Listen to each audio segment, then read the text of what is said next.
Music, please.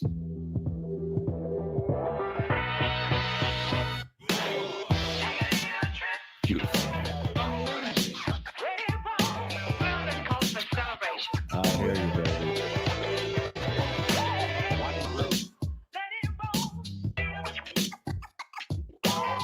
The most tremendous new musical experience. Beautiful. I hear you, baby.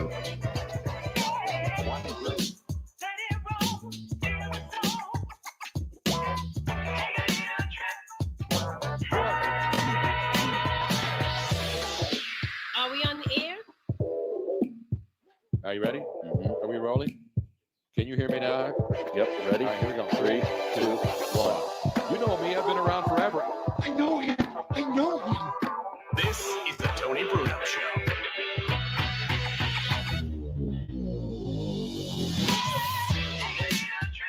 Here he is, the godfather of sports radio. Here's Tony Bruno.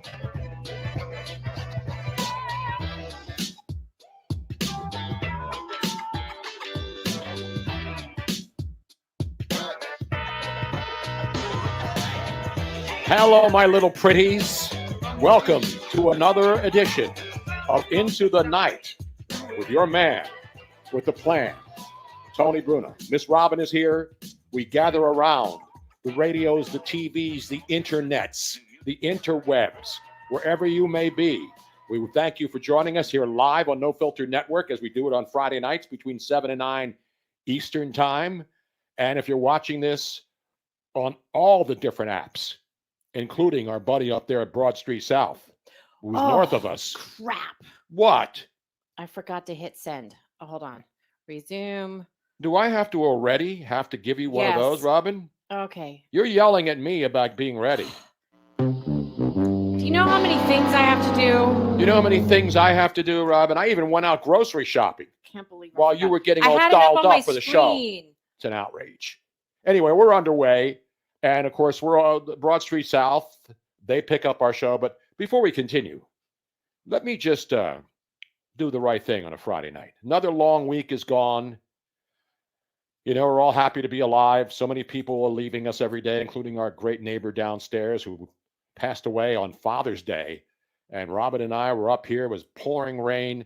And then his son, our buddy downstairs, Mark, who we've been talking about a long time, going back to the hurricane last year when he didn't want to leave. The guy, he's not an elderly guy. He was only 74 years old, but he had all kinds of health issues with his heart, COPD, and other things. And he was living alone. His family's all up in Rockford, Illinois, and his former wife died down here. So he wanted to stay in Florida, and he stayed and he lived in a condo beneath us. So we kept track on him. Robin would always make him food and bring it down because he was always ordering food. So he became like a really good friend, almost like a father figure to us. And Robin lost her dad a couple of years ago. I lost my dad when I was a child. And Father's Day, of all the days to lose someone, to lose your dad on Father's Day, it has to be the worst. And the way we found out, to go down and look, because as I mentioned, it was raining hard from before daybreak all the way through Father's Day last Sunday.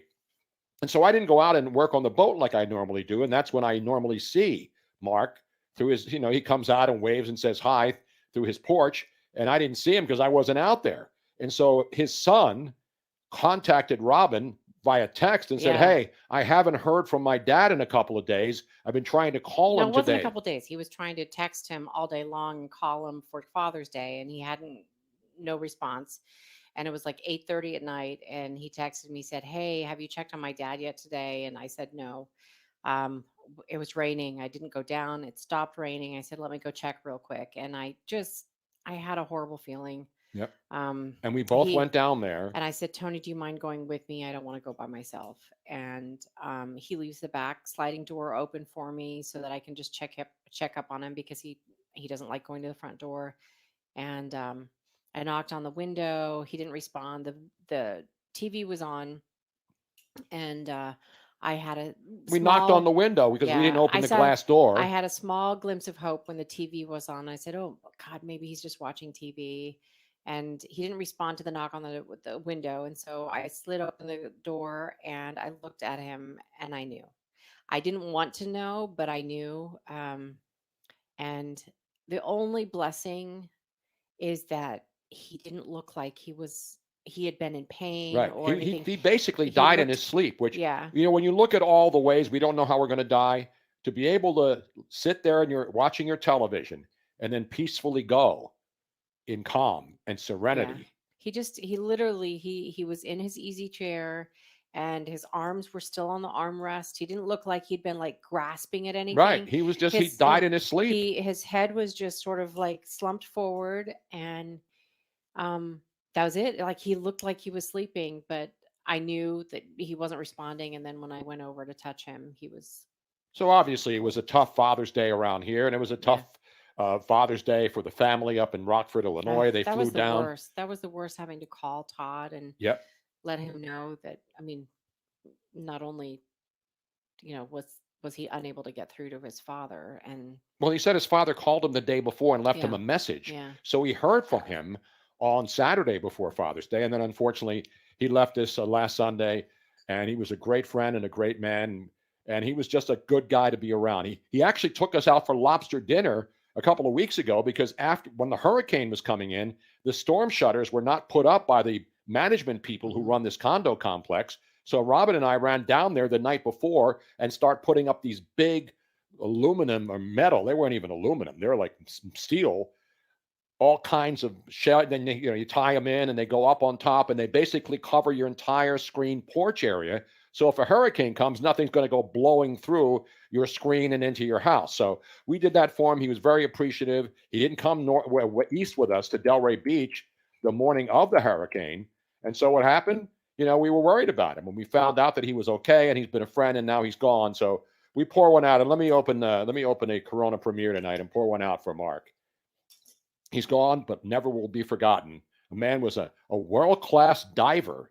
He lived all over the world, and he was a master diver. And I don't mean just snorkeling out there with the kiddies. No, he dove all over the world. He lived in Singapore for many years. He was the engineer on one of those offshore drilling sites. I mean, he was an amazing man. He was an amazing, amazing man, and I'm going to miss our little chats but the only good thing is that I know he is with his wife and he's in a better place. And exactly right. God bless him. Exactly. And that's all you can hope for. You don't know when you're going to die. We're all going to die. We're all going to die, except maybe the Clintons. They never die, although their friends do. And that's even worse. Anyway, enough about that. And the Bidens. And remember one thing. I'm sick of this stuff. I am too. Anyway, so we're here to have fun. But I wanted to get that out of the way early. Not out of the way. I wanted to bring that up because, we got a lot of good news. This is a show about fun and happiness, talking about sports and other stuff. I'm not going to get into a lot of political stuff tonight. Nobody cares. It's just tiring. I've said this multiple weeks. I don't care anymore. People get away with crimes you don't get away with. We just finding that out. We know that if you're entitled, rich, elitist, super wealthy, or a politician, you're going to be able to, politician, or the son, or anybody, political families, well-connected, white elitists, even black elitists get away with stuff because when you have enough money, it doesn't matter what color you are. You can buy the best lawyers. You can get, but unfortunately, most of the super rich people are crackers, like Mark Zuckerberg and Elon Musk. Well, apparently are going to have a duel or something. Is this to the death? I haven't really read much on this because, again, I'm not on Twitter. I barely go on Facebook. I go on there, but then I see what's going on there, and I'm like, I don't want to talk about my birthday or Father's Day. I appreciate when people say, hey, happy Father's Day, happy birthday. I hope it's Celebrity Deathmatch, so they go back into the ring. Remember MTV had Celebrity Deathmatch? It was a claymation thing, and they had the great fight official goes on there, and he said, let's get it on. Remember him? He was a referee, and I can't think of his name now. What do you mean defer my hat? Does my hat have cat? Oh, yes, it does. Look at that. Oh, stinking. wow. That's because Lily walks up here on the desk and gets her hair everywhere. I don't mind pussy hair every once in a while, but it's got to be at least in an intimate setting. Mills Lane, thank you, Dave. The great Mills Lane, the boxing official, and he was the claymation referee in the Celebrity Death Match. Thank you. Let's get it on. That's what he used to say all the time. So my hat now deferred. It didn't defer to another. I think another the show. other one's better, Tony. Wear the gray one. That's a Phillies hat. No. The no filter. I don't have the gray hat here. This hat was sitting there. Where's it's all right. I'll just it's take up the there. damn hat. It doesn't It's matter. up there, Tony. It doesn't matter what hat I'm wearing, Robin. I mean, I'll take it off because I got a beautiful tan going. So let me get it off. Get the golden dome. It's not even golden. It's more like a bronze. It's not an orange. Yeah. I'm not orange man good. You definitely have the bronze going. I do. Bronze and beautiful, baby. Actually, you know where your darkest spot is? Where? On my back of my neck? The back of your neck. Getting dirty and gritty. Like Hot if you town. turn around, can you turn around so people can see? But the now back a lot of your my neck? back because I take my shirt off now when I work on the boat. But you know what I find interesting? What? Even though you don't have any hair, Mm-hmm. and even if you have the stubbles going on your hair, you have a line where your hair used to be, Mm-hmm. and there is a distinctive, like, turn back around. Well, because I wear a shirt when I'm out working. No, I'm and not. walking. I'm talking above. I'm talking above. Above here? Yeah, there's a hairline. Right, go down. Right there? Right there. So there's about this much of your back of your neck showing. That's not it's dirty and really gritty? dark, and then Okay. above it is white, even though you don't have any hair. I don't get it. You know what I mean? Because I don't lay out in the sun. I haven't been to the pool since February when Kathy and Jerry were down here. So we're not lay out at the No, pool we because went we out got when so much stuff. Luigi came down and when he visited, we went out. Went out to the for- pool for a couple minutes. Yeah. We weren't laying out, and I can lay out. I could be black. I could be blacker than the tan mom. Rest in peace. Did she die? Yeah. Tan Mom died? The tan mom died a long time ago. No, Come on, she Robin. did not. Yes, she did. I hate to do it to you. You don't remember that story? Tan Mom. No. Yes. Hold on. By the way, let me I already poured the beer.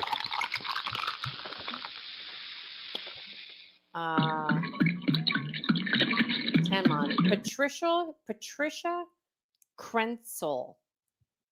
Yeah, she was on Howard Stern all the time. There were videos of her. I mean, she was burnt to a crisp. And everybody made fun of her. But I didn't. And then we also send out the rest. And now the story about the submarine going to the Titanic took some unusual turns because She's apparently not dead. she's not. No, Are you serious, Robin? I'm Are serious. you talking about the same woman? Yes, Can Tan you put up Mom. a picture of her? Okay, hold on a second. You may be thinking about a different woman. No. She was older. She was older. She had cancer. This is hold on a second. Is she pasty white now, like you, Robin? She looks so different. The tan mom was from Jersey. Is this the same woman, Robin? Yeah, hold on a second. I need to see a picture. I'm of going her. to use I don't want to have people dead before they die. You know what I'm saying? Yeah. Not premature evacuation. Anyway, enough about that. I don't lay out to get sun. I'm out working on the boat. We go out, walk around, and even my feet. Like I wear flip-flops all the time, not because that's the official, but look at my feet. This is the best part. Because I got my Skechers thick flip-flops, not that cheap dollar store crap. Flippity flops. These are thick and they have cushioning so you can walk in them. But look at that. Look at the tan. Can you see the tan line on the top of my foot, Robin? Can you see it? No, you have the I got the a little, big, I you got have like a the bikini flip-flop line. tan. I got a flip-flop tan. I'm going to have to go out there and barefoot it for a little while. But anyway, enough about tans and sun and all the other stuff. Well, Tony, here we go. So, hold on. That's her. So she's still alive? That's what she used to look like. Exactly. I thought she passed away. I apologize. And this is what she looks like now. Oh, wow. God bless her. Stay out the bushes and stay out the damn sun. Now, again, my son and I wear a hat, and I don't go out there and worship the sun. Was she on Extreme Makeover? It looks like she had jugs, too. I don't know, but whatever. Yeah, she got a rack. She looks so much better her. now. I was going to say rack her. Her skin doesn't look like a football, and my skin's starting to look like a football. Is it, Robin? Your head has always looked like a football. Thank you. A bean. I'm the original Mr. Bean. Joe Theismann, remember once when I was interviewing Joe out in Tahoe? And he said, Tony, your head looks like a bean when you look straight on at you at a certain angle. Because I don't have the perfect round bald head. No, you have a little bit of an egg-shaped head. Mhm. There's a little bit of point on the top. But the one thing that you have, you don't have the weird wrinkles in your head. Like some guys, they have like, especially in the back, they have those rolls. Who has that? And he's a great actor, former wrestler, and he's in everything now. You know what I'm talking about? Yeah. What the hell's his name? Yeah, who He's in everything. He's in Guardians of the Galaxy. Dave Bautista. Yeah, That's right. Thank you, Trevor. Dave Bautista. You talk about a guy when you look up close. And he's a great actor. He's in everything. You talk about wrestlers who've really turned into great actors. He's in everything. I mean, every time you turn on this movie, he's in it. And so Dave Bautista's got that head with all the different kinds of lines. And that's what happens, Not everybody has a perfect head. But there's not everybody gets perfect head or gives perfect head. It's just the way it works. You know what I'm saying? Which,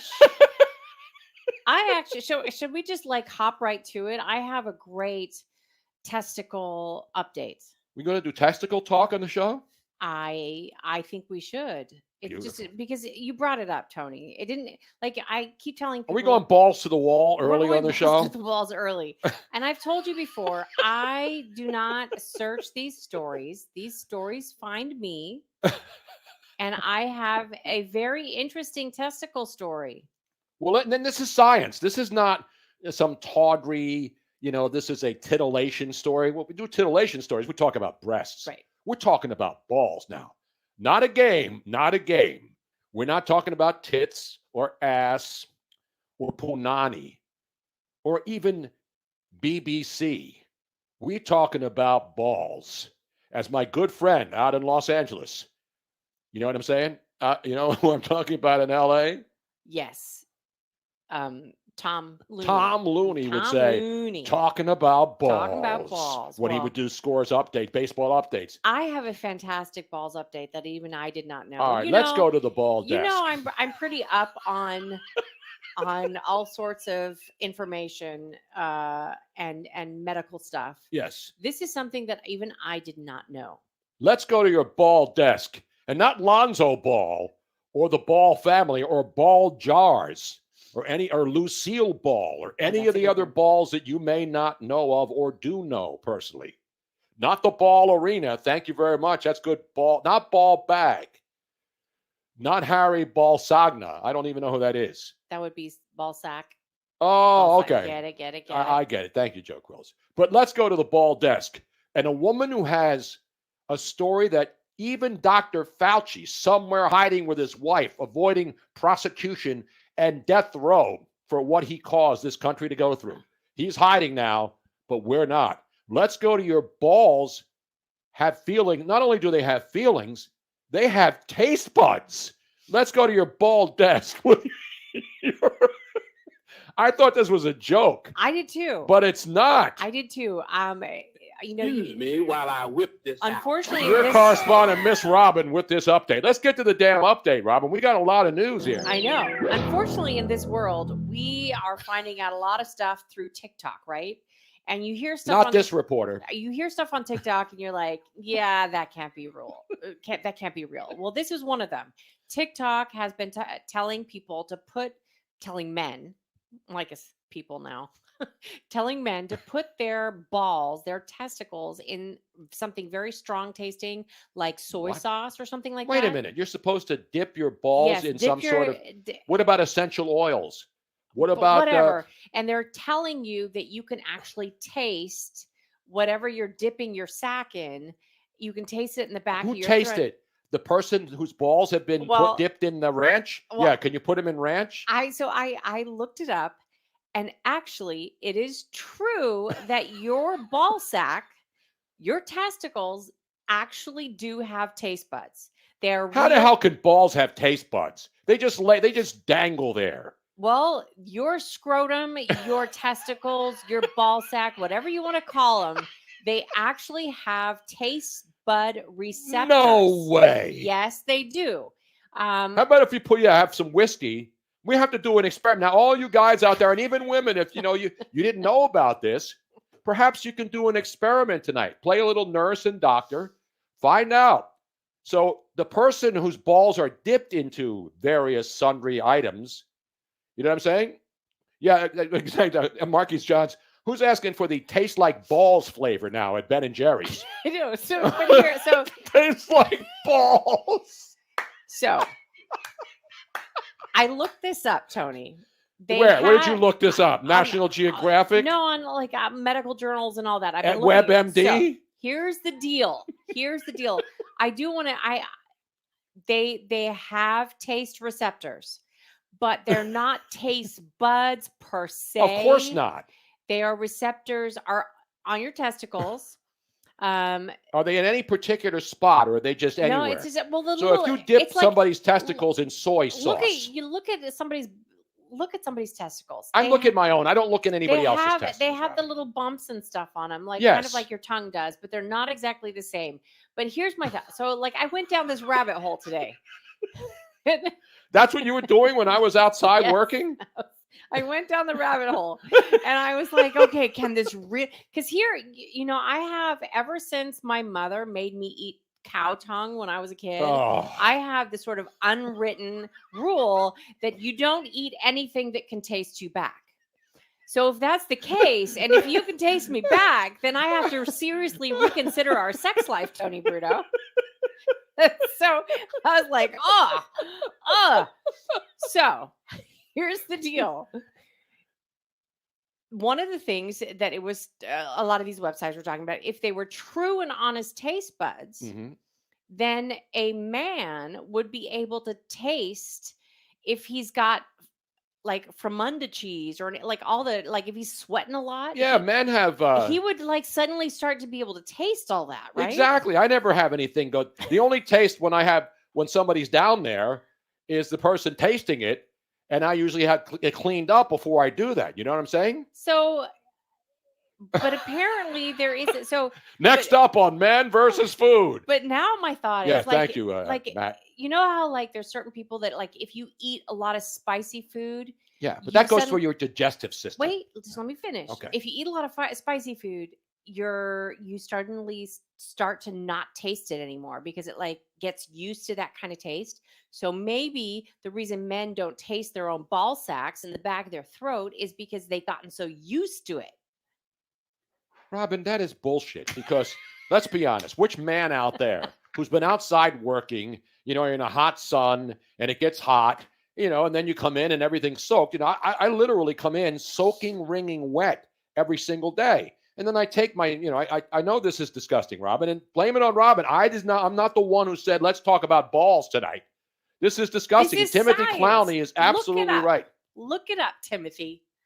You get crotch rot, you get athletes, you get that little, what is it called when you get the Okay, but let me ask you irritation? Not from under cheese. Let me ask you crotch this. rot, anything else you want. Let me ask you this, Tony Bruno. Have you ever been washing yourself with some kind of shampoo or soap, and you know that you were nowhere near your mouth, but you're washing? Doesn't really matter, but all of a sudden you taste soap. No, I only taste soap when I'm washing my face, and it goes. I never tasted anything coming up from the bottom of my body. Never. I've been in rose petal. So if I'm in a spa and I'm soaking in a tub with rose petals, should I taste the rose petals in my mouth? I don't think that the taste buds on your balls are as strong as the taste buds in your mouth. So then what's the purpose of this? Who's going to now try to figure out?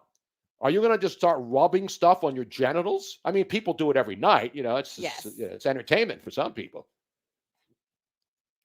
See, is it Don like a Juan warm says piece now, of warm piece of American pie? Remember that? That explains my love for apple pie. Maybe, I don't know. It could be like maybe it's a natural thing. Like, all right, I'm going to give everybody at home watching this a little homework, a little test between now and next Friday, which of course is the last day of June, as we go to the 4th of July weekend. Right. Mm-hmm. This is a science experiment. I want all you on a Friday night or a Saturday, you're busy tonight and you're watching baseball and there's not much else on. You got golf, but golf is not on the West Coast anymore, so it's all over. By the time the show goes on the air. Yeah, what about tough acting to acting? Will this be an oral exam? This will be an oral exam. Yes, thank you, Don Juan 2024. Science! It's science. This is a show about science. Oh, How have you talked to anybody else who said, you know what? I got something. I accidentally spilled this, my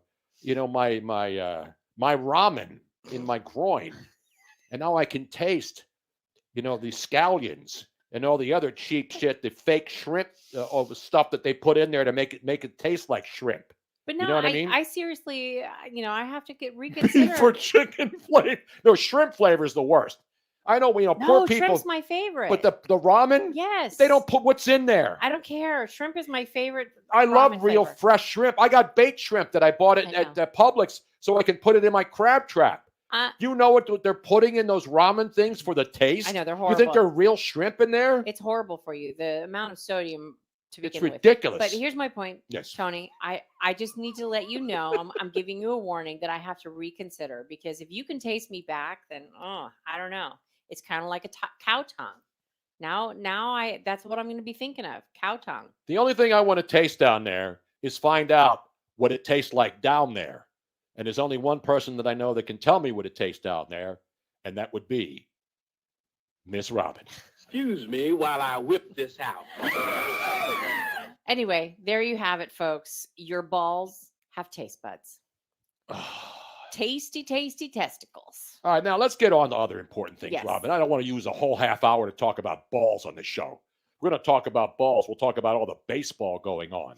And you got a big series this weekend in London at a soccer. I think this is where West Ham plays. Didn't West Ham play against the Richmond Football Club on what's the show we were watching? East Ham. It's West Ham. I believe West Ham is the stadium where the Cubs are playing baseball in a soccer stadium, not the Richmond Spiders. No, there's it. No, we're not going to do the Scorpion Pepper Challenge. I don't eat any hot sauce or I don't put hot stuff in anything.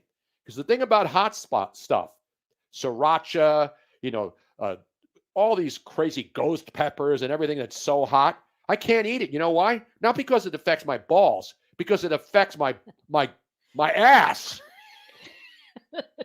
That's right. West Ham Stadium, it's coming out. where they're playing the baseball game this weekend, is West Ham Stadium, which used to be Queen Elizabeth Olympic Stadium. It's not, there's a lot of obviously soccer pitches in the London area, but this one was the one they used for the London Olympics. You know what I'm saying? Not Olympic Stadium in Montreal. No, that's long gone. You know what I'm saying? Yeah, we've gone from balls to ass. But remember one thing. You can go from balls to ass, but never go ass to mouth, ATM. That's your tip for the day from Joe Carcione, the greengrocer. Anyway, let's get it back to things that matter. I mean, people's genitals matter. That's why every time you turn on the TV, every single commercial break, no matter what channel you're watching, there's an ad for some sort. And I didn't realize this, but apparently the majority of the human population has eczema. Have you noticed that? According to all the commercials that are being played, that's for sure. Everybody's got eczema and skin situations. But anyway, yes, the Giants are red hot, 10 games in a row. And it started because the Dodgers trotted out those freak show dudes last weekend. And then the Giants went into L.A. and swept them. And now they're playing great. So the San Francisco Giants are hot. The Reds are the hottest team in baseball, but they're being cooled off already in a big series this weekend in Cincinnati. They jumped on the Reds in the top of the first inning, 5-0. They put a 5 spot up, but it's 5-2. So the two division leaders, the Atlanta Braves, not a surprise. The Cincinnati Reds, a big surprise, especially when you consider the way they started. How about this? This is a baseball stat that I worked on just for you tonight, kids.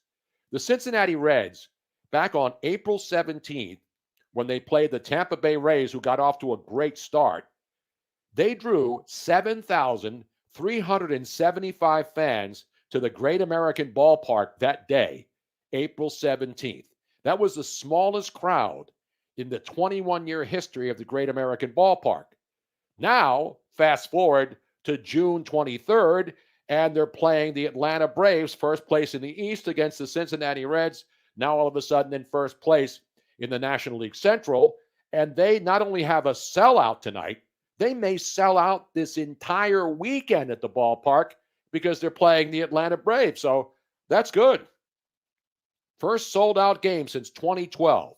And by the way, speaking of playing bad early and playing great now, the Cincinnati Reds have turned it around. I mean, it's amazing. You look at their record now.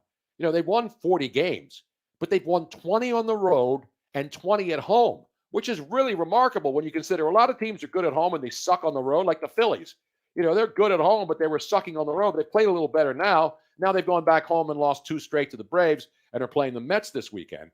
But there's some really hot teams. And you look at the Cincinnati Reds.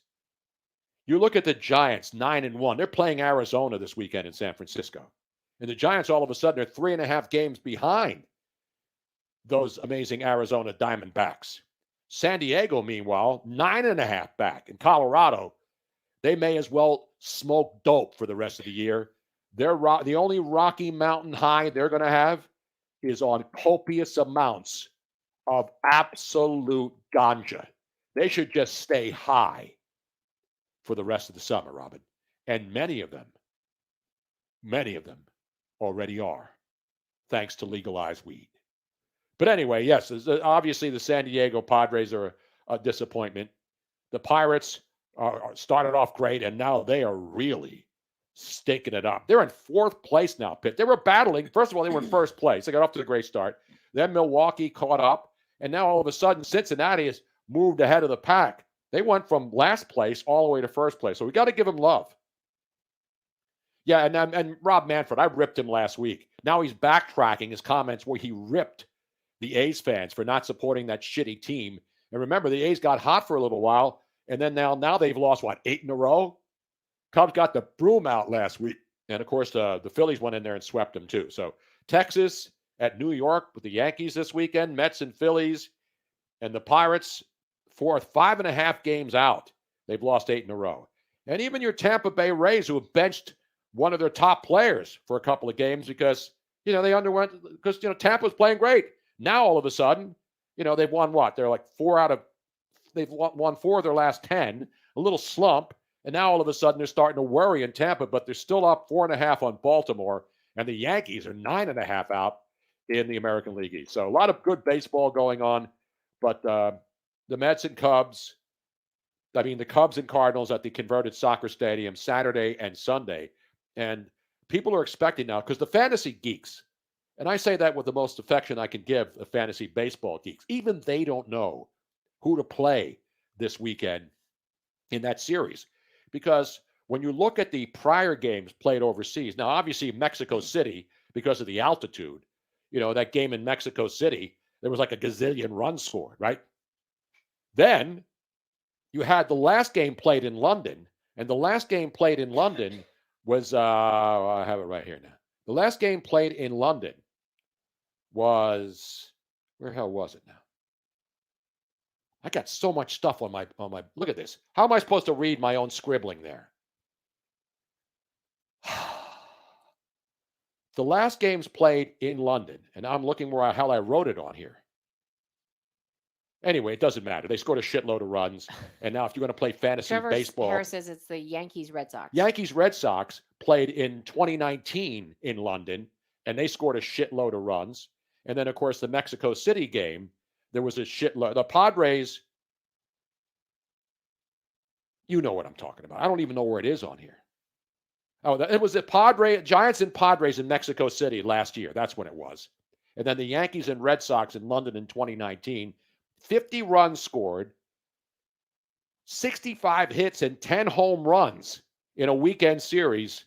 And that was back in London in 2019.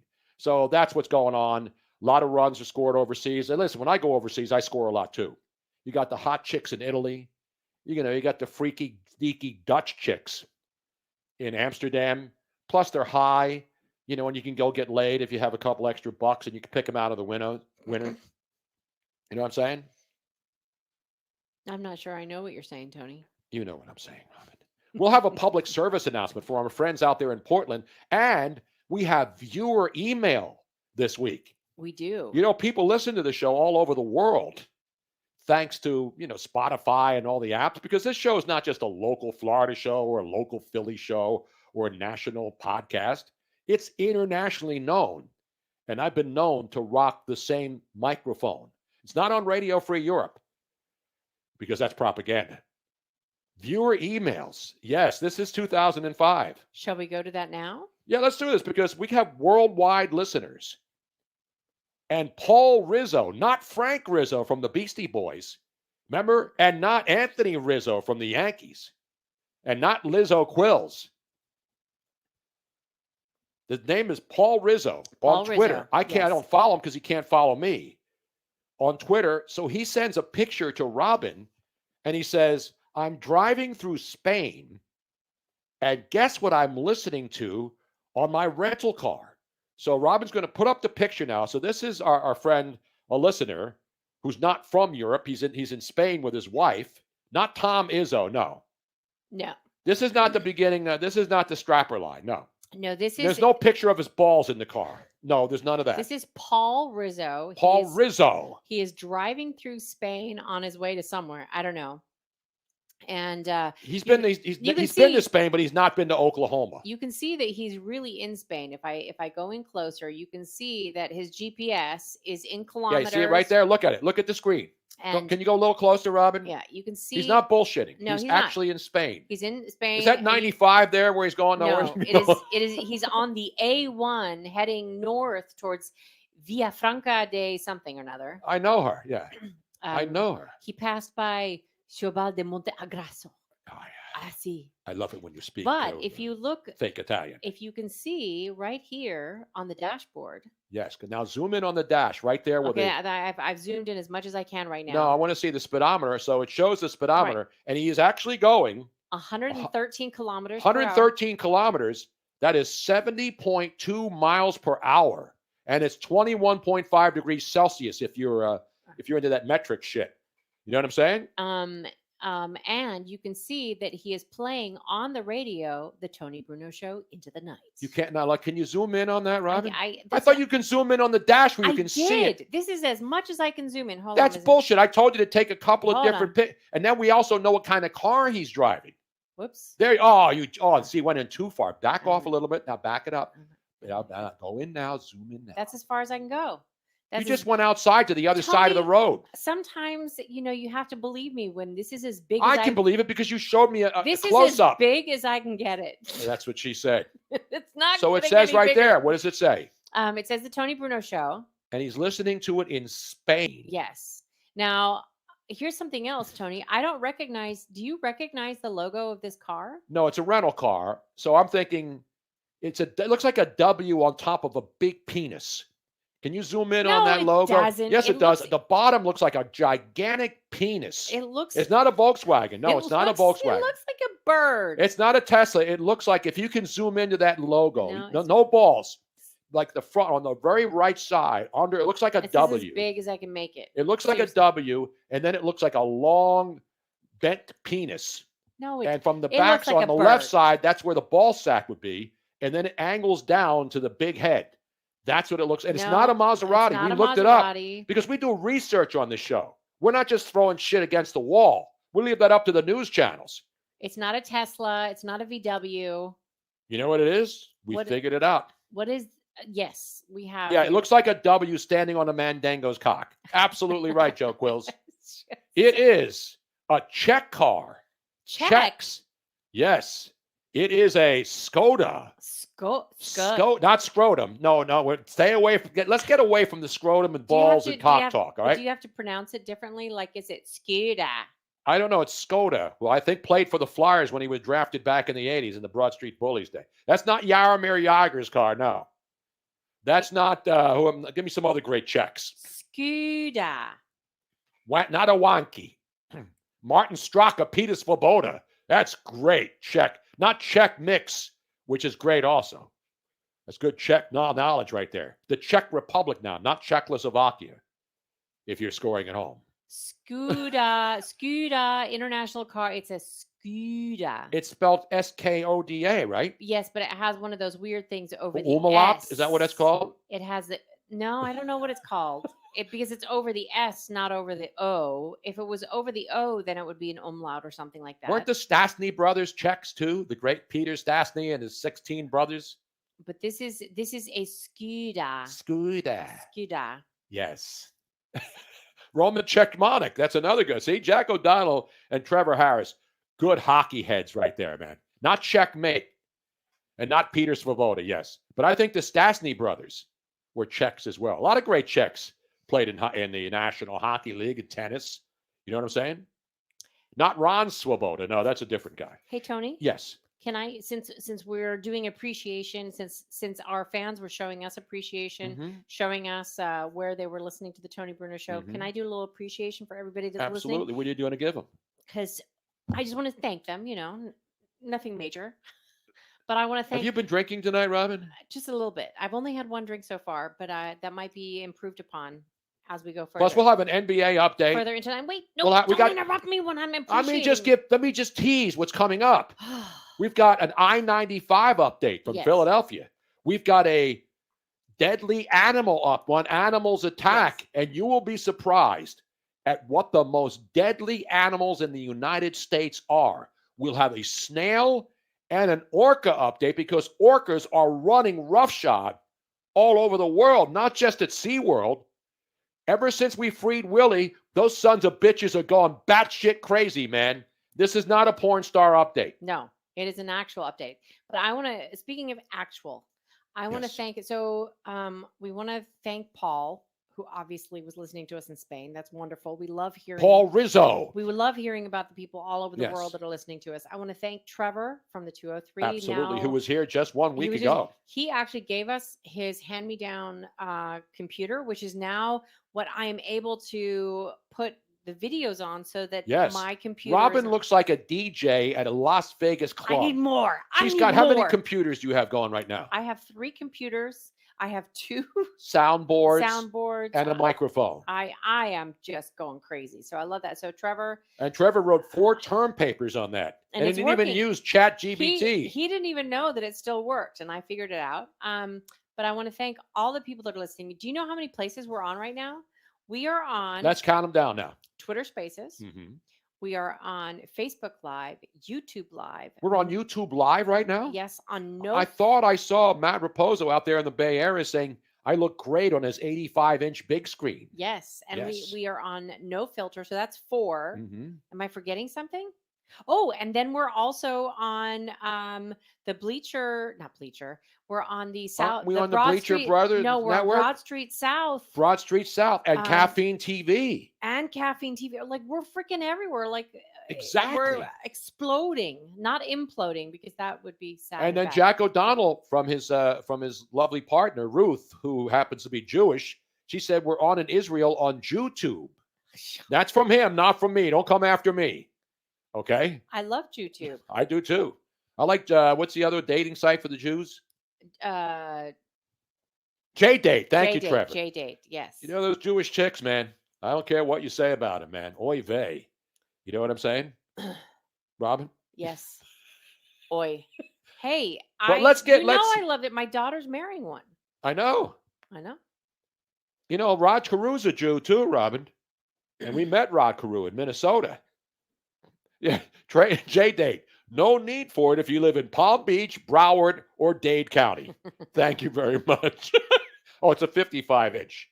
He converted. That's right, Rod Carew. Anyway, the big story, and it's not just a local story, because I remember last Friday night at this time when we were live, I was talking about the I-95 collapse in Philadelphia. Yes. And knowing construction and knowing the technology and the hard work that we have in this country, where when you put your mind to it, there ain't nothing you can't do. And Josh Shapiro, and I got to give everybody thinks I just rip people because I rip. No, Josh Shapiro at first didn't know. And that's what I like about him. I'm not a Josh Shapiro fan. I've ripped the guy a lot of times. He's a Weasley little guy, but I'll give him credit. He went to Philly and he said, we're going to get this thing cleaned up and we're going to try to open this thing as soon as we can. I didn't believe it was possible. Well, no, he said he put in a timeline on because everybody wants to know a date, right? No, I'm serious. But no, that's why I'm giving him credit. He Yeah. didn't say. He actually said it could be a couple of months. And then I said, I'm surprised it would take a couple of months due to the technology. And if they're working 24 hours a day, which they were and still are, I got to give them major love. I do. And the working men and women there have been working, and they had that camera up. And today at noon, they opened it up a week later. And I said to John and Mayfair, I wasn't ripping the trades unions. I was just saying that you can do this stuff. It's only a 30-foot stretch, and that's not the full road. What they did is they opened up 2 lanes in each direction by building that temporary road. No, there's basically 2. There's a breakdown lane. Oh, okay. So, the off-ramp is still closed. If you look at that right there, Tony, can you give me a bumpty bump? Because I think I was probably more critical even than you. I wasn't critical. I was just saying I think it can be done. This is live. You can't act, but so if you look at this is a live video right now. This is a live video. Now, if you look on the right-hand side, that's where the rest of the road was that fell apart. Right. And the off-ramp where the truck unfortunately went underneath, where they built up that temporary, you can see there's like a wall underneath there. And now people are driving, and so they used 2 lanes in each direction with a breakdown lane, which you have to have on an interstate. And they're now going to start building the permanent structure on the right and left sides so that when they finally reopen it, all the lanes will be reopened. So you can see the Tacony Palmyra Bridge. You can see the job they did. And I want to give Governor Shapiro, I want to give Buckley, all the hardworking people, all the union men and women who are out there working hard, and they got this thing done in a week. So let's give them a roaring round of applause, Robin, because I'm not just a guy who rips people based on political nonsense. They totally deserve it. I got to tell you, how impressive this was, Robin? They opened it up at noon today. They had like a police barricade. They had all kinds of ceremony. I am seriously impressed. I did not think it was possible. When they were saying, because you and I, we've lived there long enough that we knew how it takes them forever to do anything. They can't fill potholes. I'm like, there is no freaking way. Here's the difference. Here's why I knew they could do it. I'm impressed. I knew they could do it because this is a major interstate. This isn't one little road. I know. This affects the whole country, not just the strappers from the Northeast who want to go down to Philly, or the strappers from Center City who want to go out to Parks Casino all the way out at the other end of the road. I'm just saying I was pessimistic and I was wrong. And Jack O'Donnell said all the Philly mascots rode over in a fire truck to open it. And this time, though, the Flyers mascot didn't twerk like he did in that one stupid video. I was just very, very, very impressed. So give him a roar. But I got to tell you, it was stunning to a lot of people. It was stunning, especially to one guy in particular, the honorable U.S. Senator from Pennsylvania, the one, the only, John Fetterman, baby. No, I would just really like to, the 95, 95. Yep. Obviously that, you're pretty much preoccupied with 95. Yep. And I know I certainly am too. And we know it's a major eatery, not just for Pennsylvania, but for the East Coast. Exactly. Thank you, Senator. Wow. And thank you for all of your efforts So to get those people motivated and inspired. So inspiring. Wow. The 95. Speaking of the 95, when I think of the 95, what do you think of, Robin? Except we don't say the 95. That's a West Coast thing. If you live on the West Coast, you say the 5, the 405. On the East Coast, we don't put the in front of our interstates. It's 95. In California, it's the 101, the 405, the 5, the 10. Here it's 95, 295, 73, 75, the 202, Scrapper 95, the 595. But when I think of 95, Robin, you only think of one thing. I know. Can you give me a little taste, please, Robin? Not the 95 boys. Yeah, the original 95 South, baby. Where that booty? Yeah, hoot, there it is. Hoot, there it is.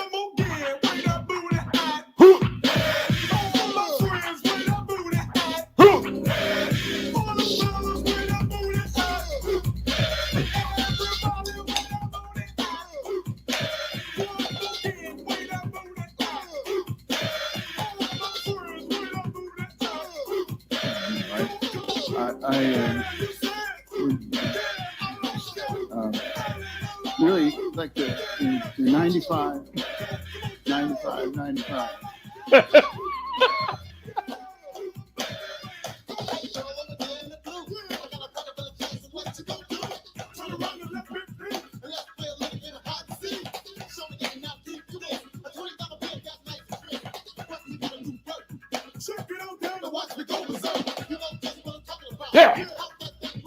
Yeah. Turbocharged.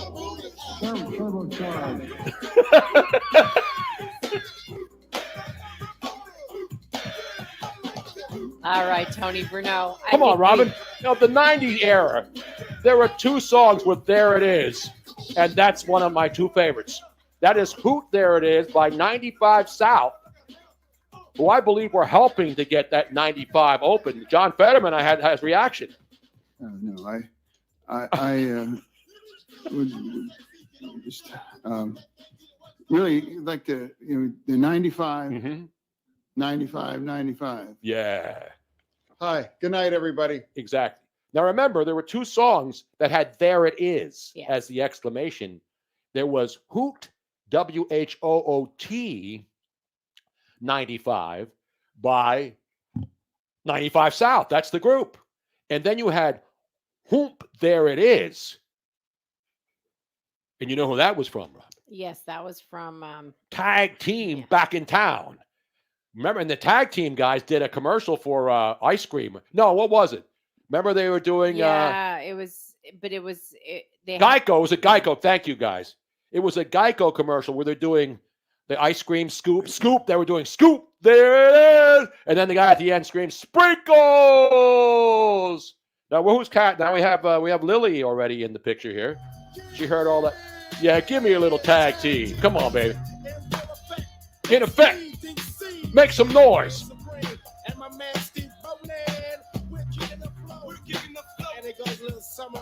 Tag teams back in town. Check it to record, let's begin. Party on, party people, let me hear some noise. Ho! He's in the house, jump, rejoices. There's a party over here, a party over there. Wave your hands in the air, shake the dairy, yeah. 3 words when you're getting busy. Whoop, there it is. Come on now. Whoop, there it is. Whoop, there it is. Whoop, there it is. Whoop, there it is. Whoop, there it is. Whoop,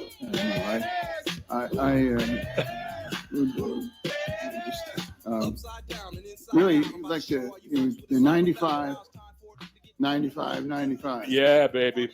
So nice. He said it thrice. Yeah, boy is right. There you have it, folks. You're not getting this kind of road reconstruction update anywhere else, Robin. The price is 95. But for you, $94.99. How about that? Yeah, that's right. You're not getting this on the Joe Rose show down there in Miami. Meanwhile, you know why the cats are circling us? why? Because they're hungry. Hungry. Little kitties. Hungry. Normally, I have a chance to feed them before the show. And if we don't feed them, they actually will start taking flesh out of our legs. Kind of like the orcas that have been. Yeah, I mean, you know, the sharks and you'd be surprised. We have the whales. top 10 because I don't like lists. Well, we have it, but it was because of a story that. Well, happened. because there's been a lot of, it's Shark Week's coming up. You're seeing the ads now. That comes up every summer, and it comes up in July, obviously. But there have been whales and Yeah. other sea animals that have been attacking ships and boats and stuff. Right? Yes. I mean, like in Japan, they've been seeing dolphins and whales bumping into boats. And then Mhm. there was just this one today, right? That happened to a Dutch sailing ship. It wasn't today. It was yesterday. It's Thursday. But they're doing this ridiculous around the world sailboat trip. Right. For what? For who? And when you go around the world in a racing sailboat, you got to go through some dangerous shit. You know what I'm saying? Right. And they got to go through the Straits of Gibraltar. And I never knew Which is Gibraltar was straight. I always thought he was, non-binary. The Straits of Gibraltar are one of the most dangerous locations Absolutely. to sail through. It's very dangerous. There's constant storms, there's rocks, there's all sorts of stuff that happen. And so Team Jajo. Now, this is Dutch. Jajo. And then one thing we know, let me just remember this. Forget about Shark Week. Forget about alligators here in Florida and other places, Louisiana. Forget about bears and cougars, except the ones at the bar. They're pretty safe, especially if you buy them a couple of free shots. You got snakes. You got spiders. You got bees. You got all kinds of deadly animals in this country. Yes. Even the family dogs. More people are killed by dogs in this country than by shark attacks. Do you know what animal kills the most people per year? This is per year, not like. You know what the number one killer of humans in the United States is? What is Not it? cats, no. No, hippos in the real world, like if you're in Africa. Because hippos don't play around. But you're not going to run into hippos on the street corner. In Africa, they're dangerous. Except in a certain neighborhood. Some of these chicks look like hippos now. I mean, they're big and they're nasty. And they're not even good nasty. They're just hippopotami. You know what I'm saying? Hippopotami account for 500 deaths per year on average. Yeah, but they're all like in the African bush. Right. A hippopotami and elephants are about 500 each. Saltwater crocodiles are about 1,000 deaths per year. You know what the number one killer of humans in the United States is? What's that? And they don't do it on purpose. Deer. Deer? More people die from hitting deer, accident. Probably. Yeah, as they run out on the road. And some people in parks that screw around with deer and mooses. I bet you anything it's the deer that jump out on the road and then they're they're trying to run across the road. And then they're in a car crash. So it's because of exactly. That's what my point is. The deer aren't actually killing the people. No, they're not. They're just causing an accident. But the number, I mean, like we're talking, the deer are how many per year? Do you have how many deaths per year? I gave it to you earlier, Rob, and I broke down the top 10 most dangerous animals, and then you said, no, I have the real, because they're not, I'll give you the top. Let me give you the top 10. But number one is deer on this list. And this is documented by the number of deaths that each of these animals or insects caused. So number one, I'll start from number one. Number one, of course, is deer. Right. And it's not just Bambi. It's the big I'm sure racks. it's like a couple thousand. I don't know if it's a couple thousand. Well, let me tell you, I don't even bother finishing the list because I have an animal. It's not really an animal that causes more than 200,000 An animal? deaths per year worldwide. What is it? You're never going to guess it. People? Nope. No. Freshwater snails. No, they don't. This is from What the escargot is going on here, Robin? According to Discover Wildlife, the second most deadly animal is the saw-scaled viper. That's a snake. Yes, that's a viper. There's all kinds of deadly snakes. 138,000 deaths per year. An assassin bug, which I don't even know what that is. An assassin bug causes 10,000 deaths per year. Scorpions, 2,600. Roundworms, 2,500 deaths per year. But the freshwater snail causes 200,000. How the hell is that possible? You know how many escargot I've eaten? So which snails are easy to, which are the ones? Now, I agree with Chris Reese. Gary the snail from SpongeBob. That son bitch is the best. That's the best pet ever. Did you ever see Gary on SpongeBob do crazy? Well, actually, there was one episode where Gary got all pissed off at SpongeBob and he left and he grabbed this, like the old school days. Remember they would grab a broom handle and tie a little bag to it? Yeah. Cloth bag and then walk out. Yeah, like they were going out. Yeah. Why snails are one of the world's deadliest creatures? Why? Large predators like sharks and lions tend to get all the credit, but in fact, the deadliest creature is the freshwater snail. Which freshwater snail? It's called a freshwater snail. Where are they? Because when you buy the escargot, the snails in the can, they come from all over the world. It's like the crab meat. Yes. When you go into a store and you see pasteurized crab meat, it comes from like Indonesia and Thailand. Those are land snails. These are snails that are in the water. Freshwater snails. All snails are in the water, Robin, until they come out. No. Land snails do not live in the water. They actually drown. If you knew your crustaceans, you would not. They come out of the water, but they're underwater too, Robin. No, a freshwater, like a land snail, cannot live underwater. They drown. What about land sharks? Remember when on Saturday Night Live when the damn land shark would knock on the damn wall on the door?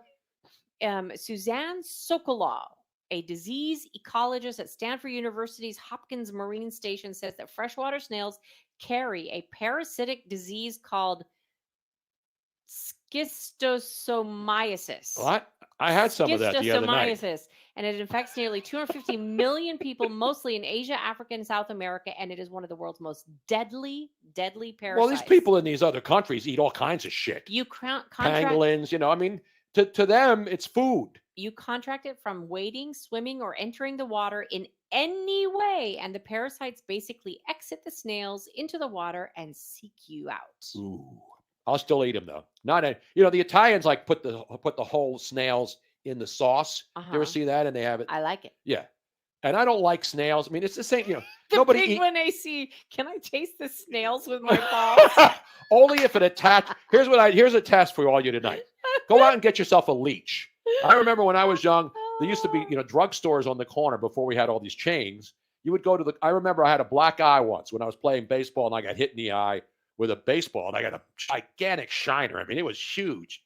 And my mother went down to the corner drugstore and bought a leech, a live leech, not Rick Leach, and not, of course, all the other great, not Reggie Leach and some of the other great leeches out there. I honestly did not believe you when you told me this story. I was like, there's no way that in your lifetime they still used leeches. Yes, they did. And yes, they did. And this was like the 60s. Yeah, I looked it up. 60s and they would have leeches in jars. Not Brian Leach, the former New York Ranger. And you could go down and get a leech. Yes, you still can.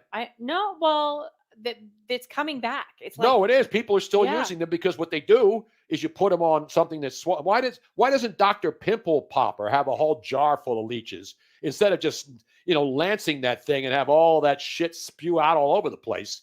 Put a leech on it, and that's what they did. They would at the drugstore, instead of putting just cold compresses on your black eye, which builds up, you get a leach. I don't think. And I already mentioned Reggie Leach, Jack. I don't think leeches. No, it was a drugstore at 15th and Wharton. there was a drugstore there, and that's where we would go in. There was like drugstores almost on every corner in Tony, South but Philly. I don't think leeches eat anything except for blood. Now, if you want, like, they use in real medical, in the medical field now, they're starting to use maggots and leeches for things again. Absolutely. Like maggots are used to eat dead skin off of people. Are those Ugh. right-wing extremist maggots? Are those nasty Republican maggots that Joe Biden's always talking will about? eat anything. They'll eat dead skin. Oh, They'll listen, eat... we are getting a thunderstorm. Yes, we are. I hope we don't lose power. I hope we don't lose power either. Are those the, by the way, if you have maggots or you have snails in your neighborhood, the good news now from the President of the United States, I don't know if you saw this news this week, Robin. The President says, even though his son got away with the gun charges, because, he lied on a test, he lied on his gun registration thing. Remember, I couldn't get a gun registered because of a clerical error. Right. I didn't falsify my documents. I just was told that I didn't pass the test and had to go back. So anyway, the maggots, if you want to get rid of them now, even here in Florida, because we have a Florida snail update. We do. We've got snails all over the place here in Florida. And some of them are like big-ass snails. Yes, they but are. we now, because Florida is a free state and a right-to-carry state, Joe Biden says, I don't have to worry about going to any gun store. There's like one on every block here. I don't have to worry about going to Cabela's or Bass Pro Shops or any of the other, every corner in this area here in Cape Coral has a gun store. But Joe says, and I didn't know this, did you? That you can actually get a gun out of a truck that just pulls up in your neighborhood. And most cities are down in Philadelphia and New York, areas I know well, like up here, you'd see a truck pull up, pull to the curb and selling weapons. Wow. Selling guns. Wow. Selling AR-15, selling weapons. Well, guess what? You do that now, you go to jail. Wow, I didn't know that. I go to jail if some guy just pulls up, and in addition to all the stereo equipment and all of the catalytic converters in his trunk that he's trying to sell me, I can now buy an AR-15 right out on the street. Is that near 95? I don't know how we missed that. Right under I-95, I think. He said Philadelphia. Really like the 95. The 95. You can get 95 cases of ammo for your AR-15. Wow. Your Gatling gun, right off of Cotman, right off of Cotman and the Boulevard. That's where the truck will be tonight. So if you're looking, instead of stopping at all those firewood tents that are up now where everybody's selling fireworks all over the country. In the 15 years that we lived in Philadelphia, I don't know how I missed those trucks on the side of on the corner. I think those Mr. Softy guys are really selling guns out of there. Oh. The damn ice cream is so expensive now you can't afford it. So he's selling ARs. And he puts a little, and then with a little twirl on top. So he put right on the top of where your sight is, a little swirl. That's and then nice. He dips it in the chocolate. Sprinkles? Do you get sprinkles with an AR? No, I don't like sprinkles, Robin. Or we call them jimmies. Jimmies. Yes. You get jimmies with a special purchase of an AR-15. So, Tony, I have two videos that someone... By the way, that Cincinnati Red Atlanta Brave contest at the not-so-great American ballpark is now tied up. Braves jumped out 5-0. And now those never-say-die Cincinnati Red. Where's AJ in Cincinnati now? He was calling earlier in the year. They got that the De Los Santos guy, whatever his name is. Tony, we have two videos that you wanted to show. Or not videos. One video, one photograph. That De La Cruz. I know. So we have the orca encounter. Yes, let's go back to, so we were talking about, Shark Week. And then for some reason, it seems this year more than ever. We had a lot of sharks washing up on the beaches of New Jersey. But, I think Chris Christie was the one that brought him out. Ever since he laid on the beach in that stinking chair, remember? I think Chris Christie, now that he's dipped his toe into the presidential race, he's the one bringing all these stinking sharks onto the beaches in New Jersey. Because it's been mostly in New Jersey and up in the Northeast. You don't see sharks showing up on the shore here. So what happened? Now the orcas are going batshit crazy. We've had them off the coast of California. There like a lot of tourist boats go out there. And they go out and people are having, their boats are being chased by these orcas who are hungry and they can't find any seals Because the California Golden Seals, of course, moved out of there a long time ago, and they were smart. And then they brought in the San Jose Sharks, and the Sharks and Orcas, they battle it out. And then they don't like each other anyway, so they just stay away from each other, Robin. The Orcas and the Sharks. Not the Sharks and the Jets back in the West Side Story days. Because once you're a Jet, you're a Jet all the way.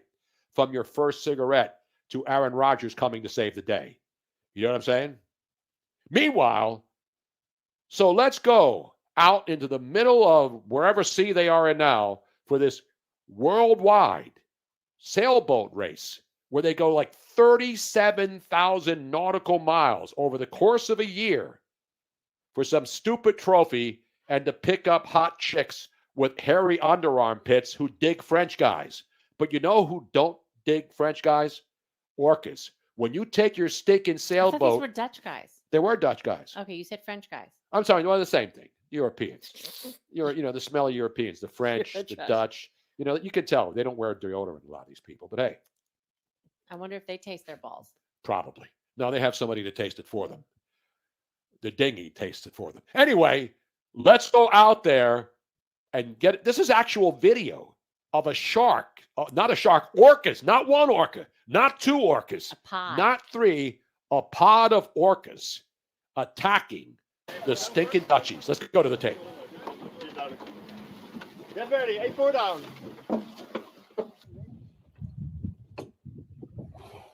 Okay. Look at that son of a bitch. What do they do now? They got some fucking stairs. Shoe. Now here's underwater. Watch what they do to the rudder.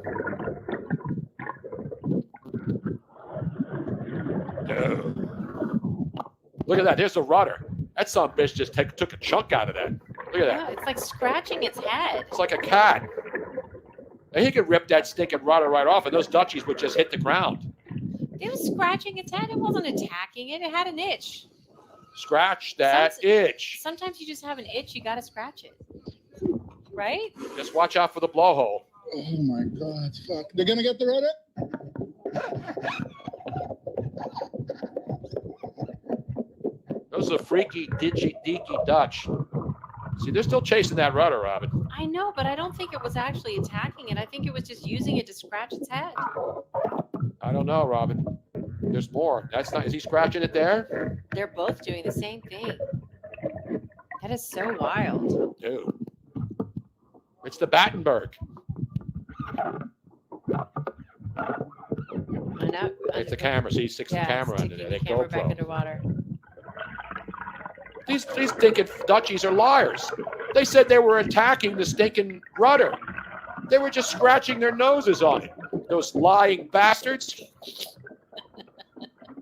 Now, the orca did not scratch their balls on it, though, at least. No. Oh, they're coming back. Look, they're like Here they come for Here the they final come. big attack. Can you hear it? Dun dun Yeah. dun dun dun dun dun dun dun dun dun dun. They on the ball now? Oh, They're on the bow. They coming for the rudder? Is this the beginning of the video? Or No, is this this is more? middle. This is, oh, look at the size of that sucker.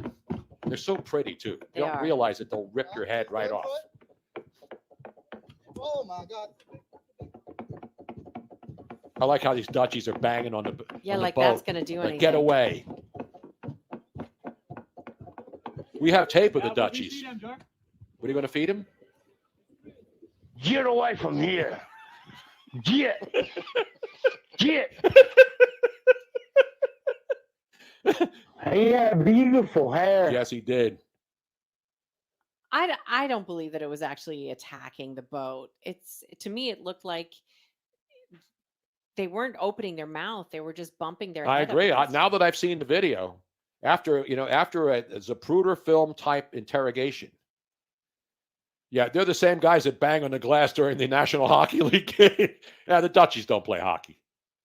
They skate, but they don't have any good hockey players. What from the from hell Netherlands. are you talking You tell me about? great Dutch hockey players in the National Hockey League. Can you name me a National Hockey The League Dutch are Dutch gods superstar? on I ice. know they are, but they're speed skaters, and they skate around in the wintertime to impress the other chicks before they go get some weed and get stoned like absolute zombies right in the middle of Amsterdam. And then they get on their bikes and it's too cold to ride, but they ride it anyway because there's nothing else to do. I do have to give you that. They are not known for ice hockey. They're known for field hockey. But I don't understand, since they're so good on ice, why don't they just combine the two sports? Because they're too chill. I mean, when you got ganja on the streets, legal. When you got prostitution in Amsterdam. The Dutch and the combination of the start playing ice hockey and they would excel. They would like blow. Then why don't they, Robin? I don't know why. Why don't they? It's a good question. Ed Beers is a hockey player, a Dutch hockey player? Because you would think that they would excel at ice hockey because they exactly, but my point is that they don't. No, they don't. It's because of the prostitution, and because of the tulips, and because of the windmills. So you're saying they got so many other distractions that they don't do that, and the fact that it rains every damn day in the Netherlands, just like it does in Ireland. Okay. Right? Isn't that what's happening? Every movie that you watch that's made in England, every scene of every movie, it's raining. Have you noticed that, Robin? I have noticed that. And the same thing I'm not knocking them. This is what happens in Europe. That's why, like that's why the British Isles, like Scotland, and all these British Isles, they're all covered with moss because everything is wet all the time. And I don't mean the good kind of wet. I mean the nasty. So you're saying wet, not moist. Yes, right. Andrew Jones, that's correct. Andrew Jones, but they didn't play in Holland. They went over to Curacao. See, that's one thing. A lot of the Dutch. Oh my God. A lot of the Dutch. Seriously, Jack O'Donnell is Dutch considered in the Netherlands? Yes. The Netherlands is Holland.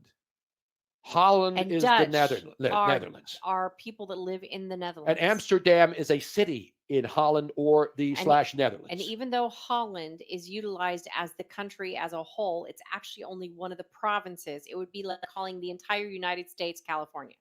Exactly. And the point, and we actually talked about this when we were in Curacao, where I had the heart attack last year. Mm-hmm. We went to the ballparks, and a lot of these players, Andrew Jones, there's a lot of pitchers. That's where they go and play. They don't play in Amsterdam because the weather sucks. You know what I'm saying? The weather in Curacao is beautiful year round. And so they play baseball on dirt fields over there. So I don't really consider them Dutch just because they grew up in a province of the Netherlands, because just like all of the other, what do we call them? Colonists, right? We hate colonists in America. Well, but look at all the colonist countries that we still love. And I have no problem with it. That's what happened back in the day. You had a ship, you got on it, you went somewhere else, and you plundered the shit that was there. I'm not talking about slavery. I'm just talking about going looking for treasures and hot chicks and hot Latina chicks. And when you're a Dutchie, and then you pull up to an island that has hot Latina chicks, and the first thing you hear is, "Ay, papi, qué rico! Dame más, dame más."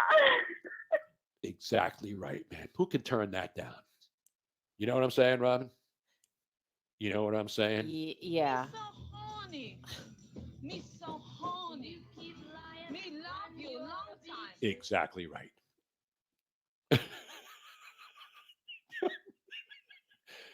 Can we get to Broward County? Actually, it's not Broward County that's affected, because the other animal update is not just the orcas, not just the sharks, not just all the other animals that can kill you. It is the snails. We talked about the snails all over the world. What about the African snails that are here in Florida and were brought here by people who came and thought they'd be cool pets? And that's what happens to a lot of these. They call them the species that are not from here, like the pythons. Right. The Burmese pythons were not born in, well, most of them are born now in the Everglades, but they were brought here. You know what I'm saying? Well, just like the African snail. Now, is that racist to call them an African snail? No, because they are from Africa. They're not from China. This is a delicious escargot. Look at that baby. Oh, look how man, huge look at the is. long head on that thing. Imagine his balls. Or is that a she? I don't know. I don't know, but the invasive giant African land snail. Dude. See how this is a land snail, not a freshwater snail, Tony Bruno? Yeah, because it lives, it lives in salt water. They need water to live, Robin. they need water. They don't have to be in the water. They have to be near water. Just like we need water to drink, animals need water. You know who else needs water to live? Who? Cockroaches. Yes. Palmetto bugs. So the African land snails thrive in warm, wet climates, underscoring the urgency. Well, who of doesn't? So, I mean, come on. That's why I'm here. If you want to crown them, then crown their ass. Exactly. Unfortunately, this particular land snail is one of the most invasive pests on the planet. The snails feed on at least 500 types of plants, including crops like sweet corn, beans, lettuce, and cabbage. They can have a devastating effect on Florida's agriculture and natural areas because they can cause extensive damage to tropical and subtropical environments. And they have been eradicated in Florida twice already. In different counties, yes. In the since 1965, I believe, was the first time they were. But now the latest place. The latest place is in a 3.5 square mile section of Broward County. And it's I don't know why. I don't know why Trevor doesn't go to one of those trucks in his neighborhood, probably on South Beach at like 3 a.m. One of those trucks that pulls up and sells guns. You just go up to one of those trucks, get yourself a sawed-off, get yourself an AK, get yourself one of those Gatling guns and mount it in your truck, and then just go around Broward County and just start eradicating those sons of bitches. Well, unfortunately, you don't want to just splatter it all over the place because here's the problem. What's the problem? Even though this particular snail is not poisonous or anything by itself, it does carry a parasite, just like the well, who doesn't? Just like the sea snails, the freshwater snails carry parasites. This particular snail carries a parasite called rat lungworm. What? That causes meningitis in humans and animals. People can become infected if they come into contact with the snail or its slime. So if you've been slimed, you could also. What about all those poor kids who used to go onto Nickelodeon? I don't know, but this. When they got slimed. So here's the problem: like if it crawls across some kind of vegetable and leaves its slime behind, and you then eat said unwashed vegetable or produce, you can then get this meningitis that is caused by the rat lungworm. Oh man! Don't go there with me. Don't go there with me. Don't go there with me. You want to keep it real? You keep it real with me, because I ain't for no games. I ain't either, baby. So but they tell people you have to have a special permit to go hunting them. No, you don't. If you want to protect yourself, they say that you before should you wreck yourself. You should put out snail bait that contains metaldehyde. It is metaldehyde. I love that movie. Was there a sequel to metaldehyde? It's a pesticide approved for residential use to kill snails, and it's been eradicated twice, like we said, in Florida since 1969. It was first in 1975, and then again in 2021 when they were up north, just north of us, when we first moved down here. They had it up in, but they were eradicated, and now you guys in Broward County need to get your shit together. They're too busy going out on the beaches and looking for thongs. Thongs. But what they think is they come over as stowaways on shipping containers. Exactly. Or as no, people bring these animals over. No. They said that they That is not true. Read the story. The or local as story. Eggs in potted plants that people brought home. That from may the be Caribbean. true, but many of the animals. Did you see the video at the airport where somebody on the carousel had like 50 crabs in their luggage, and all these stinking crabs are running around all over? People try to smuggle stuff in their bags, and it's food stuff, except pets. These snails are pets in Africa to people. And so somebody brought them over and says, hey, look, I got an exotic pet. And there are still places around that sell exotic pets, and they're allowed to do it. It's like that submarine, that sad submarine that 5 people died on.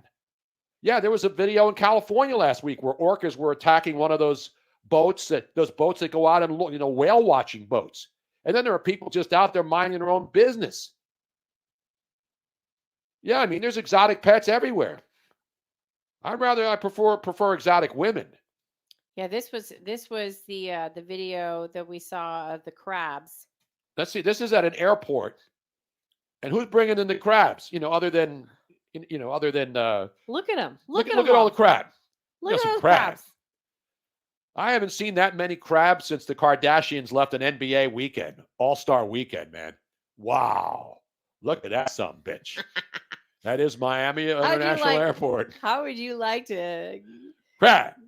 come Crab. down? You're like, holy shit. What the hell was that? It was crabs, baby. And I love me some crabs. In fact, I made 4 more crab cakes last night from the Oh, they were 9 delicious. beautiful blue claw crabs. And I thank you, Tony Bruno. I mean, I was bailing this week. I got 9 nice ones. I cooked them, I cleaned them, and I made how many crab cakes last night, Robin? How many 4. crab cakes did I make for you and me? 2 each. So if I made you 2 crab cakes and I made myself 2 crab cakes, how many crab cakes do we have? How many crab cakes did we make? 4! And I love Krabby Patties. And I have the recipe. Thanks to Plankton. That son of a bitch took care of me a long time ago. When I went to, remember when we went with Kathy and Jerry and our friends down there in Virginia at Chincoteague?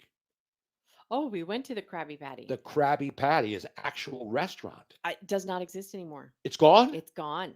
Hurricane, what did it? COVID. COVID shut down the Krabby Patty? It shut down the Krabby Patty, which was a huge, huge loss because their crab dip stuff, whatever cheese Phenomenal. dip was phenomenal. Not to worry, though. I can do it.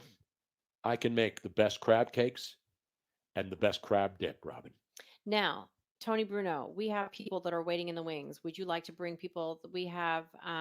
Let's go. Let's bring them on here, Robin. This is a fully immersive experience here. It is. So if you don't were- even have to wear those stupid Apple glasses or an Oculus. Now, you know what I mean? I apologize for those of you who are on Facebook or YouTube Live. You cannot come live. You can only do that if you are on No Filter. You can come live via video. So go to nofilter.net and log on to the Tony Bruno Show, which is live right now.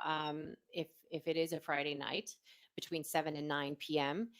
In the East. In the East, then you can come on live. It's free to join. We don't save any information, but they do have a secure login. So you just log in using one of your email addresses, and then you can come on live by knocking on the knocker room, and boom, we'll see you. Boom. If you are on Twitter Spaces, you can raise your hand, and I will be able to see you, and you can come with audio only. And let me go to Until Elon fixes it. I mean, he's got Tucker Carlson doing shows on there. Basically, they're just a monologue on Twitter. How come he can't fix Twitter Spaces and put a video component on it? I mean, it does all this stuff. Even though I'm still blocked, I'm going to say, why aren't you fixing Twitter Spaces and allow a video component? This isn't the. Well, what they should This isn't what that submarine uses. It has like a little joystick. What Twitter should do is they should purchase No Filter and then have all the technology for their own utilization. Exactly. They could own the audio video, but now it's No Filter owns this space. Right. No Filter has the best technology. What Elon Musk should call No Filter and Low offer bandwidth, them no delay. and offer him $100 billion right now before somebody else jumps on it. Tony Bruno. Yes. While you are speaking to the fabulous Ryan Neff. Yes. Is on Ryan? Filter- How you doing, buddy? Oh, there's Ryan again. What are you smoking tonight, man?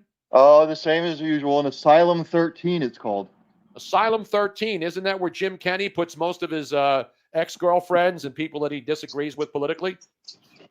Maybe. He's got a brand new cigar out now. Hey, I'm waiting Jim for... Kenney does? Yeah. By the way, I said it, man. Have you seen the 95 reopen, man? How great is that? I saw the live webcam of it, but yeah, they had all the Philadelphia mascots go over it. I know. They were on like a truck or a trailer or something. So did they have Jim Kenney and the Columbus statue riding down on it? It was a fire truck, yes. Was Jim Kenney riding the Columbus statue and also having the Kate Smith statue on one of the flatbed trucks as they sit behind the Frank Rizzo statue as a commemoration of his 8 miserable years of doing nothing but banning statues of people that were historic figures in Philadelphia and in the world, because that was his only accomplishment. Banning statues, covering them up, putting them in boxes, and then having to be sued, and then eventually having to actually take the damn box down off the Columbus statue in South Philly. It's ridiculous, man. Did not see that. and they had the Kate Smith statue. I remember I was there. I had the drape that the city put over the Kate Smith statue, which was down at the sports complex outside of the arena, because Kate Smith was a good luck charm for the Flyers back in the 70s when they would play God Bless America, and she would show up several times and sing it live at the old Spectrum. And that was, it was a tremendous, tremendous good luck charm. Kate Smith singing God Bless America. Then all of a sudden, somebody said, oh, Kate Smith was a racist. And so that limp-wristed piece of garbage, Jim Kenney, the worst mayor of any city in American history, and especially in Philadelphia, he made sure that they covered the statue up, and in the middle of the night, he sent his goon squad to take the statue away of Kate Smith and hide it somewhere. Didn't they take down John Wayne's statue out in California in the airport? Yeah. Everybody, because we hate history, right? We don't want to talk about history, except the history we like. The history we don't agree with, that has to be erased. Isn't that ironic that people want to erase actual history because they don't like it, but then they want us to make up things that really weren't as historic as they say it was? I'm not talking about slavery. Slavery is documented. The Civil War is documented. But things involving slavery and the Civil War, you can't talk about. You can't talk about, generals who things were named after because they were Confederates. It's not because they were Americans. They lost the war, so we're not supposed to honor the same people.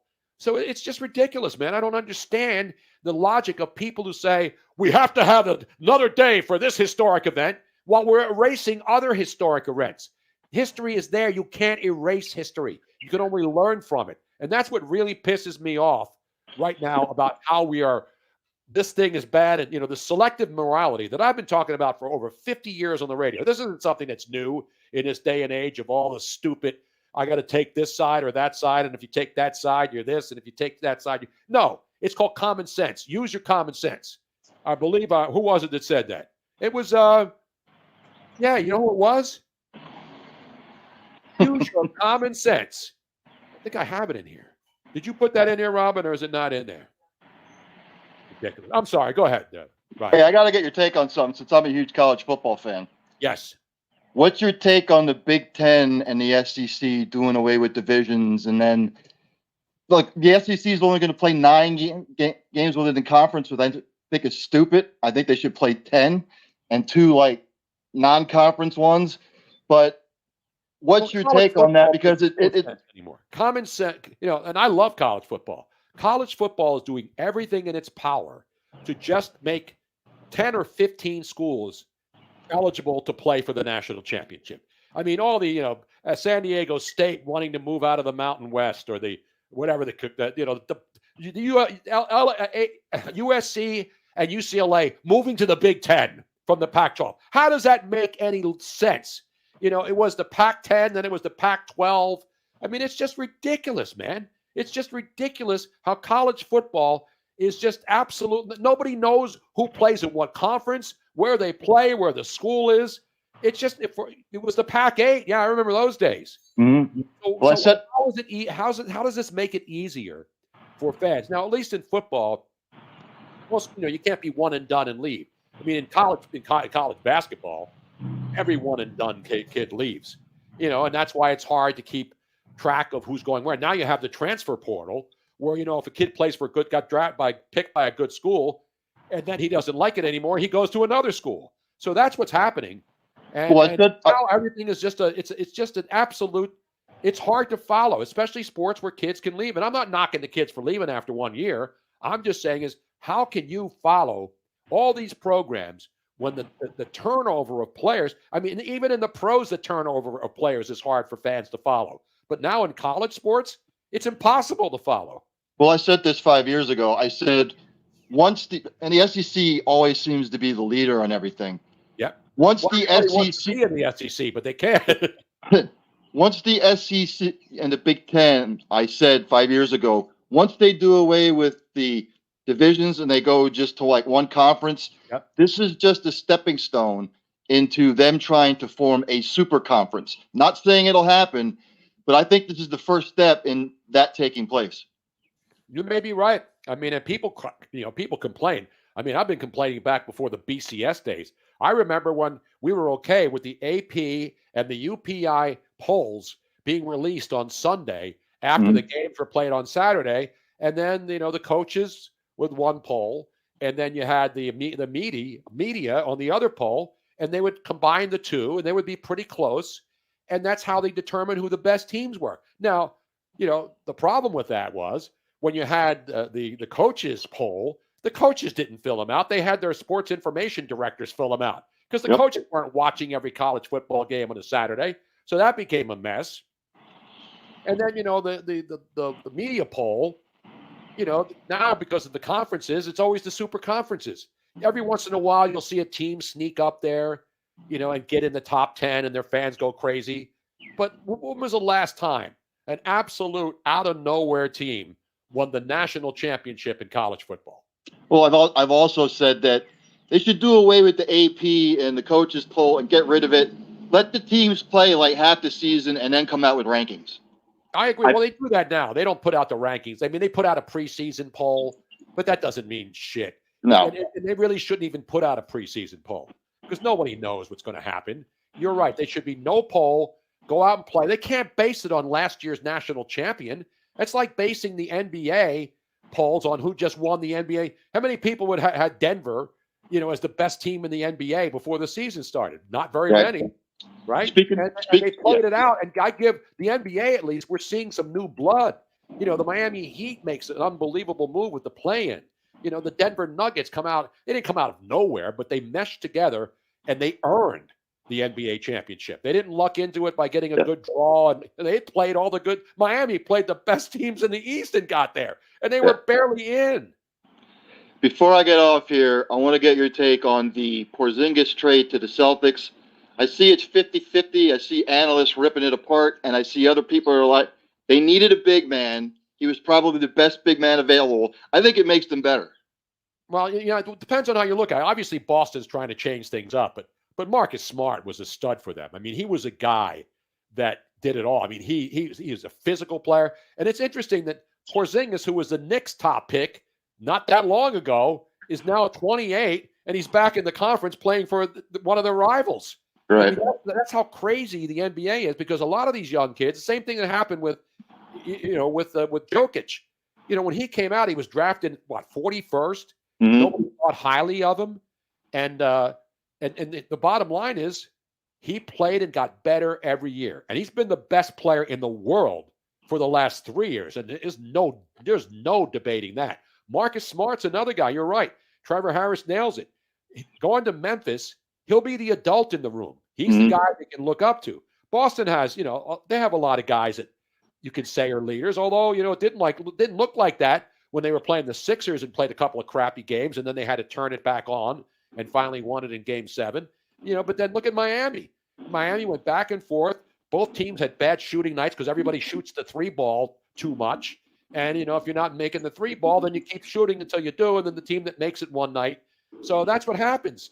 And so while it's fun to watch, at least these 7-game series are proving that the better team wins. And that's what's good about it because, we're talking about LeBron James being swept for the third time in his career, 20 years in the NBA. The LeBron James stats, and everybody always uses LeBron James versus Michael Jordan. Michael Jordan played 15 years in the NBA, and he was swept twice, but those were in best-of-5 series, right. And none of them were in the finals. He never lost in a conference final or in the NBA finals by a sweep, I should say. Right. LeBron has lost 3 sweeps, 2 of them in the finals and 1 of them in the first round. And they weren't any best of 5s. They were best of 7. So listen, when you play a 7-game series, you're not lucky to win a 7-game series. The best team normally wins. When you get 7 chances to prove that you're better 4 out of 5, 4 out of 7 games, you can't debate whether it was legit or somebody got lucky. That's how it works. And then you can bring guys up when guys get hurt now.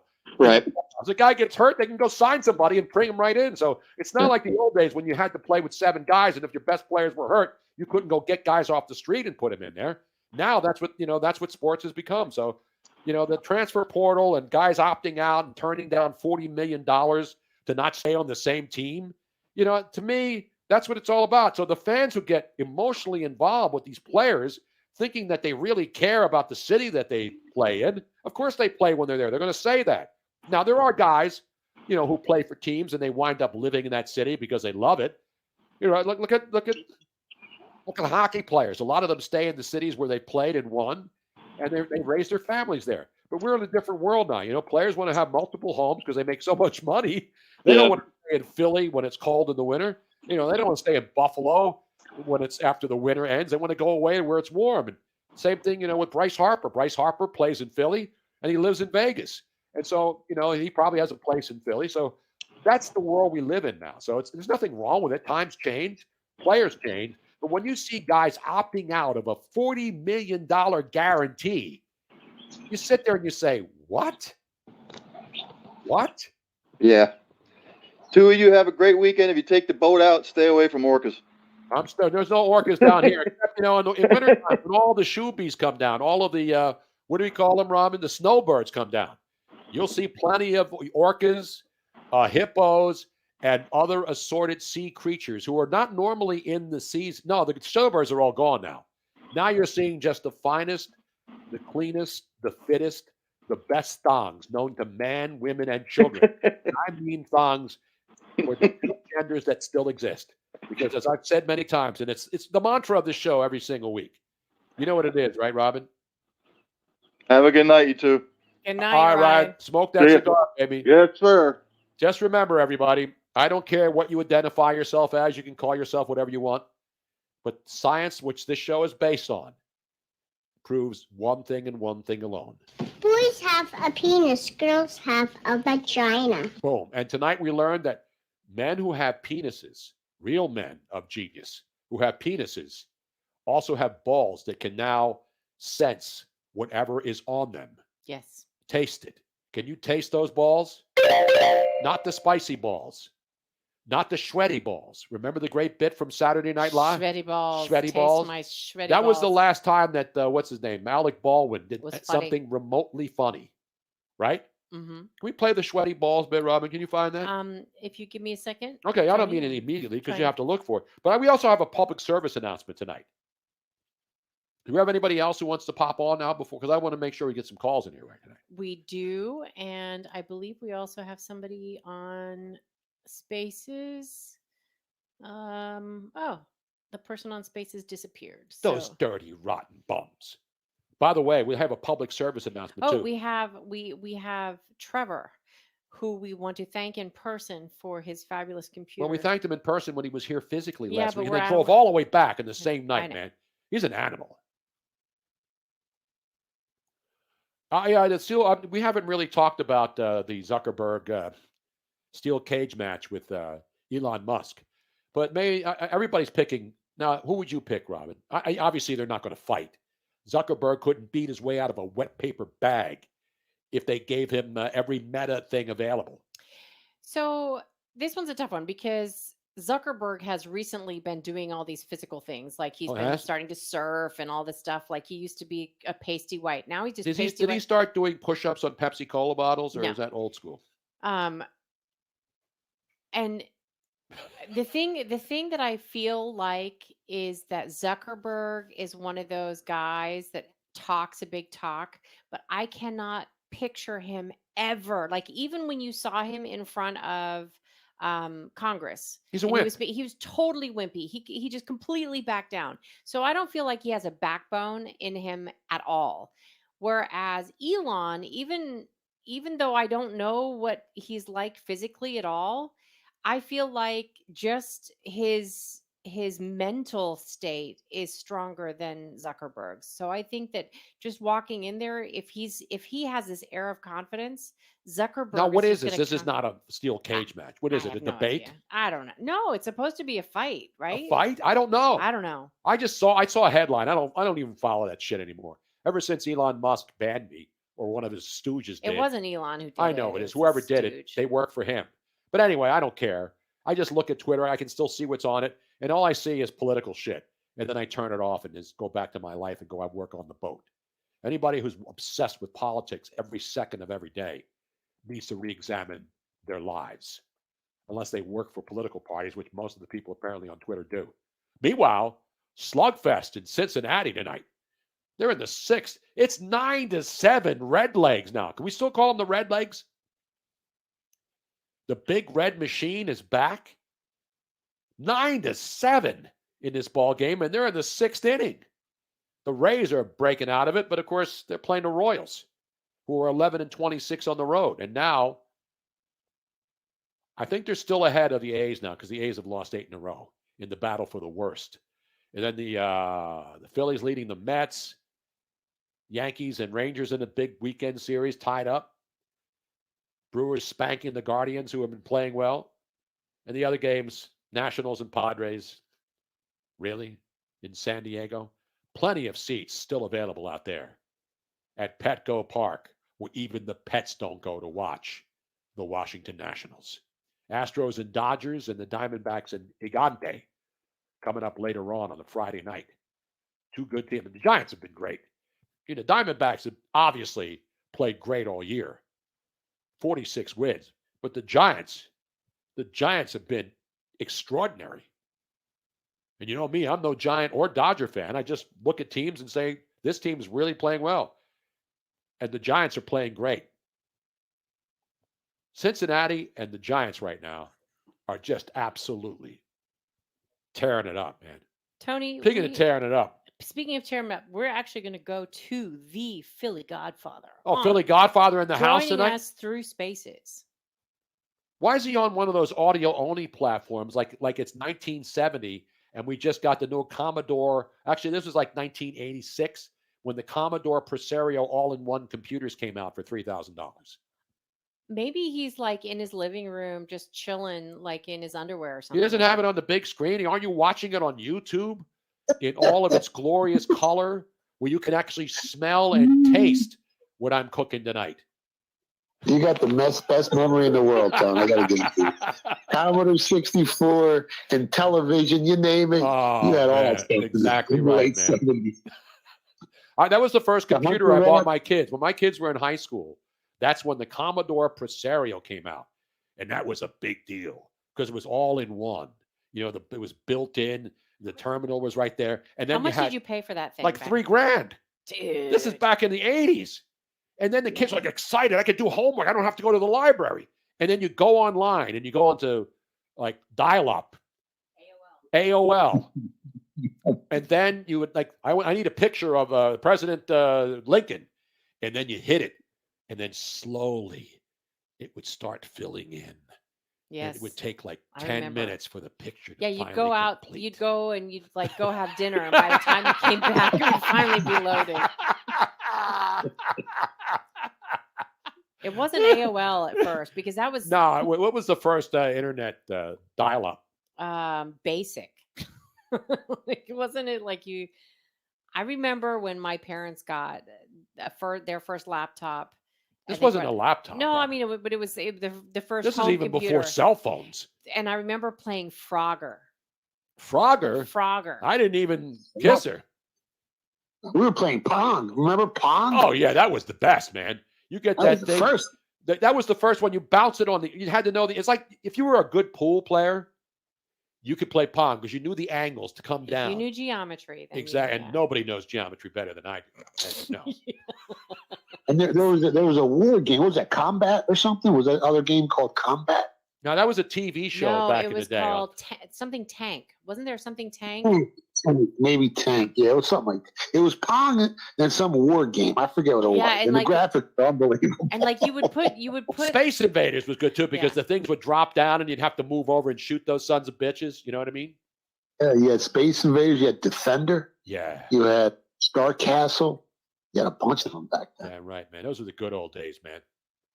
Oh, Steve Krause on Facebook, Oregon Trail. Oh yeah. That was there. You talk about primitive. That was basically a primitive game where you just moved slowly across the country. Well, you had it was mostly written information, right? And you had to make decisions. Nobody wants to read that shit anymore. And everybody always died of dysentery. Well, that of was course. like you always died of dysentery. And you never ran into on the Oregon Trail. Cubert, I remember Cubert. You know who you never ran into on the Oregon Trail? Who? The dude with the mustache who's now on that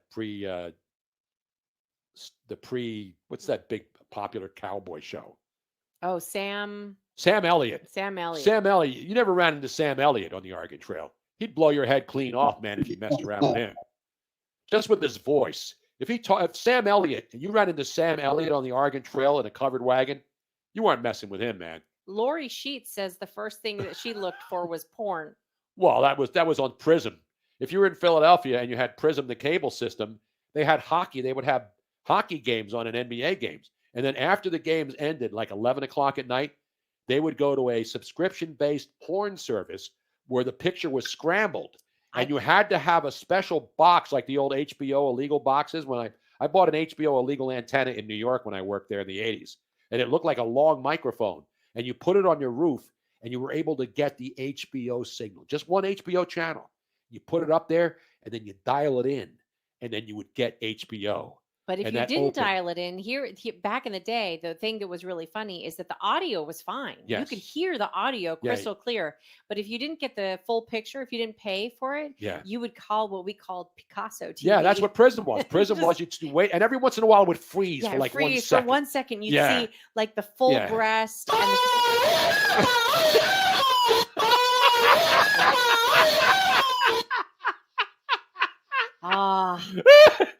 and you're like, oh, yeah, baby. Oh, it was awesome. That was good stuff, man. I saw you stole your son's car the other night, huh? Your sons were away, and then you took that beautiful vet that I had a chance to sit in last summer. Oh my God. That thing's so fast. It's like a rocket ship. It's not like the vets of the past. Like this is a mid-engine supercar that doesn't rattle, doesn't shake. It's got a hard top convertible. Yeah. It's on real tight for us older guys, but for the younger guys, that's definitely a dream car, man. And yeah, they're over in Italy. They'll be back next week. They went to Milan with Dolce Gabbana. Oh. They're in Rome, Florence, Venice. So they're making some big moves, Tom. What are they doing with Dolce Gabbana? My son's friends with the owner's son, and which one, Dolce or Gabbana? Because the sweet guy's all right, but the Gabbana guy, I'm not sure about. I don't even know. I don't get involved, but they're going to all the big fashion shows. They went to the biggest one in Milan this time. Dude. They're going out to meet one of the princes. I mean, these animals are making moves over here, Tom. That's a good job of parenting, man. You send your kids to Italy, they get to have the good. I mean, they get to see real Italians. Not that there aren't real Italians. I mean, I'm a real Italian, but you get to see how different pasta and pizza is over there. American Italians are so different than Italians. Yeah, but if you're like, my mom was from Italy, so my mom was a real Italian. Yes. And the food that she made is the way they made it in Italy. Yes, absolutely. But, the Medigans like Robin. You compared to your family in Sicily, you are an American. No, I'm not, because when I go to Sicily, I roll. I do. I don't ask for a cappuccino after noon. Neither do I. You go into Italy and you ask for a cappuccino after noon, the guy goes back and looks for a sawed-off, man. You don't pull that shit in Italy. No. You can't go to foreign countries and act like a stunad. I get if you don't speak the language, but at least understand the customs. You know what I'm saying? Well, I think that I learned well because I'm really good Eurotrash. So Eurotrash kind of blends in to other cultures within Europe. Yeah, but they're closed between 1 and 4. You can't get a coffee anyway. They shut down. Well, they take in other countries like the French, they go to sleep in here. They don't open up. They don't have rest. Can't go to a restaurant before 8 o'clock at night in most European cities. You say, I like a reservation for 7:30. Get out of here. People don't eat early in Europe. They go out and they stay out late, and then they eat till like midnight. Yeah, and they're not all fat slobs like we are here. My oldest son wants to move over there, Tony. He loved it. Milano? Is it like Milano? He loves all Italy. He wants to go back. He's telling me, Pop, I'm going to get a place out here. I'm staying out here. I said, all right. Must be the women now. Must be the women. That's part of it, man. And plus Milan, that's where they hung Mussolini, I believe, right? Did he go out to the place where they hung Mussolini upside down, that son of a bitch? Yeah, I guess. Was that Milan? What? Was that Milan? Yeah, that's where they hung him. Well, he was killed, and then they hung him upside down, and people were throwing shit at him. That's what we should do to our politicians in this country. Hang them upside down and throw shit at them. You know what I'm saying? If they did such atrocities, if we find out that they did such horrible things like Mussolini or Hitler did, Well, then yeah. Hitler was different. Hitler was in a league of his own for being an absolute scum of the earth. But Mussolini and Hitler were buddies. They were palling around together. I mean, Mussolini was close. He didn't do a Holocaust. He didn't slaughter millions of people because he took Jews from Italy and shipped them off to Germany. I'm not trying to defend Mussolini here, okay? I was gonna Mussolini say. was a scumbag, and the best part of Mussolini's demise, just like Hitler's, his own people realized at the end. They realized earlier with Mussolini because he was a piece of shit, and he'd get up on that balcony and he'd do all this shit, and and then he had all these stupid caves underneath, and he was defying the people, all the different allies to come and bomb him out. He was an idiot, and he was a scumbag, and he deserved it. He deserved to be hung upside down by his feet, just like every other dictator should be. That's the way you get back at these people, because you'll never be punished like they don't get punished. You'll get punished more severely than any of these evil people who have destroyed hundreds of thousands and millions of lives. Not all of them through violence and terrorism. They do it by treating people like they're slaves and pigs. They treat the people who make them rich and famous and put them in office like they're no good losers, and they take their money and misuse it. That's the modern day Holocaust to me, is how politicians take your money, your hard-earned money, and then are not accountable for what they do with it. That to me is not like killing Jews or exterminating people. That's like cutting people's hearts out, metaphorically, and destroying their lives and their futures and everything they work for. That's how I compare those people. The modern day douchebags. Yeah, they put you in an economic prison, and that's what they do. I mean, the handcuffs are invisible, but they're still there. They try and hold you back, take your money. They keep raising all the taxes, all the real estate taxes. Exactly. And they keep moving the goal line. I mean, come on, let's be real. I mean, even here in Florida, things are expensive now. I mean, like groceries aren't cheaper here. You go into Publix, shit's expensive, just like everywhere else. Just because we live in Florida now, produce, because a lot of it's grown here. If you go to some really good produce markets, the prices are still high, but the quality is there. You know that they were just picked the other day. Actually, the groceries were cheaper in the Netherlands than they are here. They were? Yeah. But the weed is more expensive, though, right? Is the weed cheaper? No, weed's cheaper too. It's skunk weed, though, isn't it? No. Well, not that I would know because I don't care for it, but it's pretty. I mean, cost of living in the Netherlands was cheaper than here in the United States. Exactly. Thank God for sports, but I'm telling we can make some money. Yeah, Denver. Now we got we got the College World Series. You got any action on the College World Series? LSU in Florida, baby. How about the one Tiger fan spent $30,000 on Jell-O shots after LSU won that classic matchup against Wake Forest? Wow. So why would they win 2-0 in extra innings, right? That's a good game. That was some great baseball. Now all these kids are going to be in the majors. There's a lot of studs playing college baseball right now. Most people don't follow college baseball closely. We'll see the draft, but a lot of people won't even recognize like the top 3 picks. Unlike the NBA, where that kid Victor Wembanyama, what a monster that kid is. 7'4", French, and he's a damn Spur now, man. That's what he said. I'm a damn Spur. But what a sharp kid. If that kid's not, and look at the San Antonio Spurs, right? They got David Robinson, they had Tim Duncan, and now they get this kid. And he's going to be a stud, man. He's going to be a stud. He's a #1 NBA draft pick. And his GPA. Press what? NBA draft. You said kick. Oh, did I say kick? I meant damn it, Robin. Pick. And his GPA was like 4.7. No, he's the whole pick. He's the whole package. Speaking of the whole package, this De La Cruz kid for Cincinnati. Are you following him, Philly Godfather? He hit for the cycle already tonight, and they're only in the 6th inning.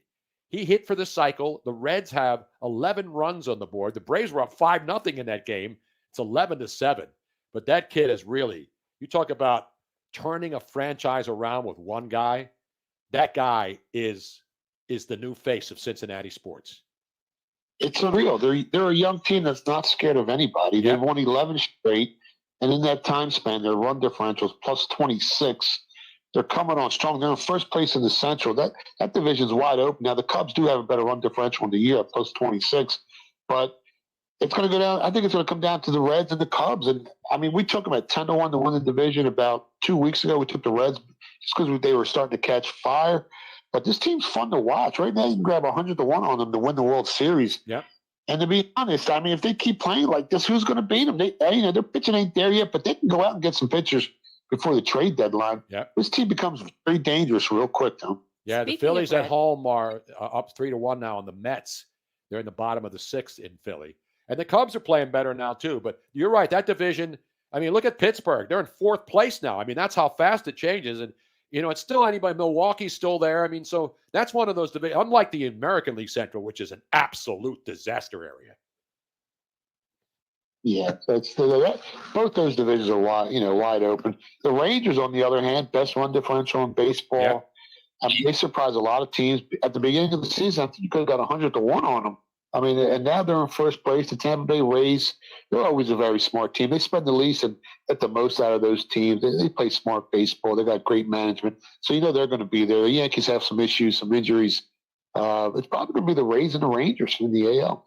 Yeah, and the Diamondbacks, give them credit in the National League West. I mean, they're right. You look at San Diego. I mean, there's a lot of the last cycle, by the way, for the Cincinnati Reds was Eric Davis in 1989. So, it's always what JT Realmuto hit for the cycle last week, and it hadn't happened in the Phillies since David Bell, I think, way back, 2 decades ago.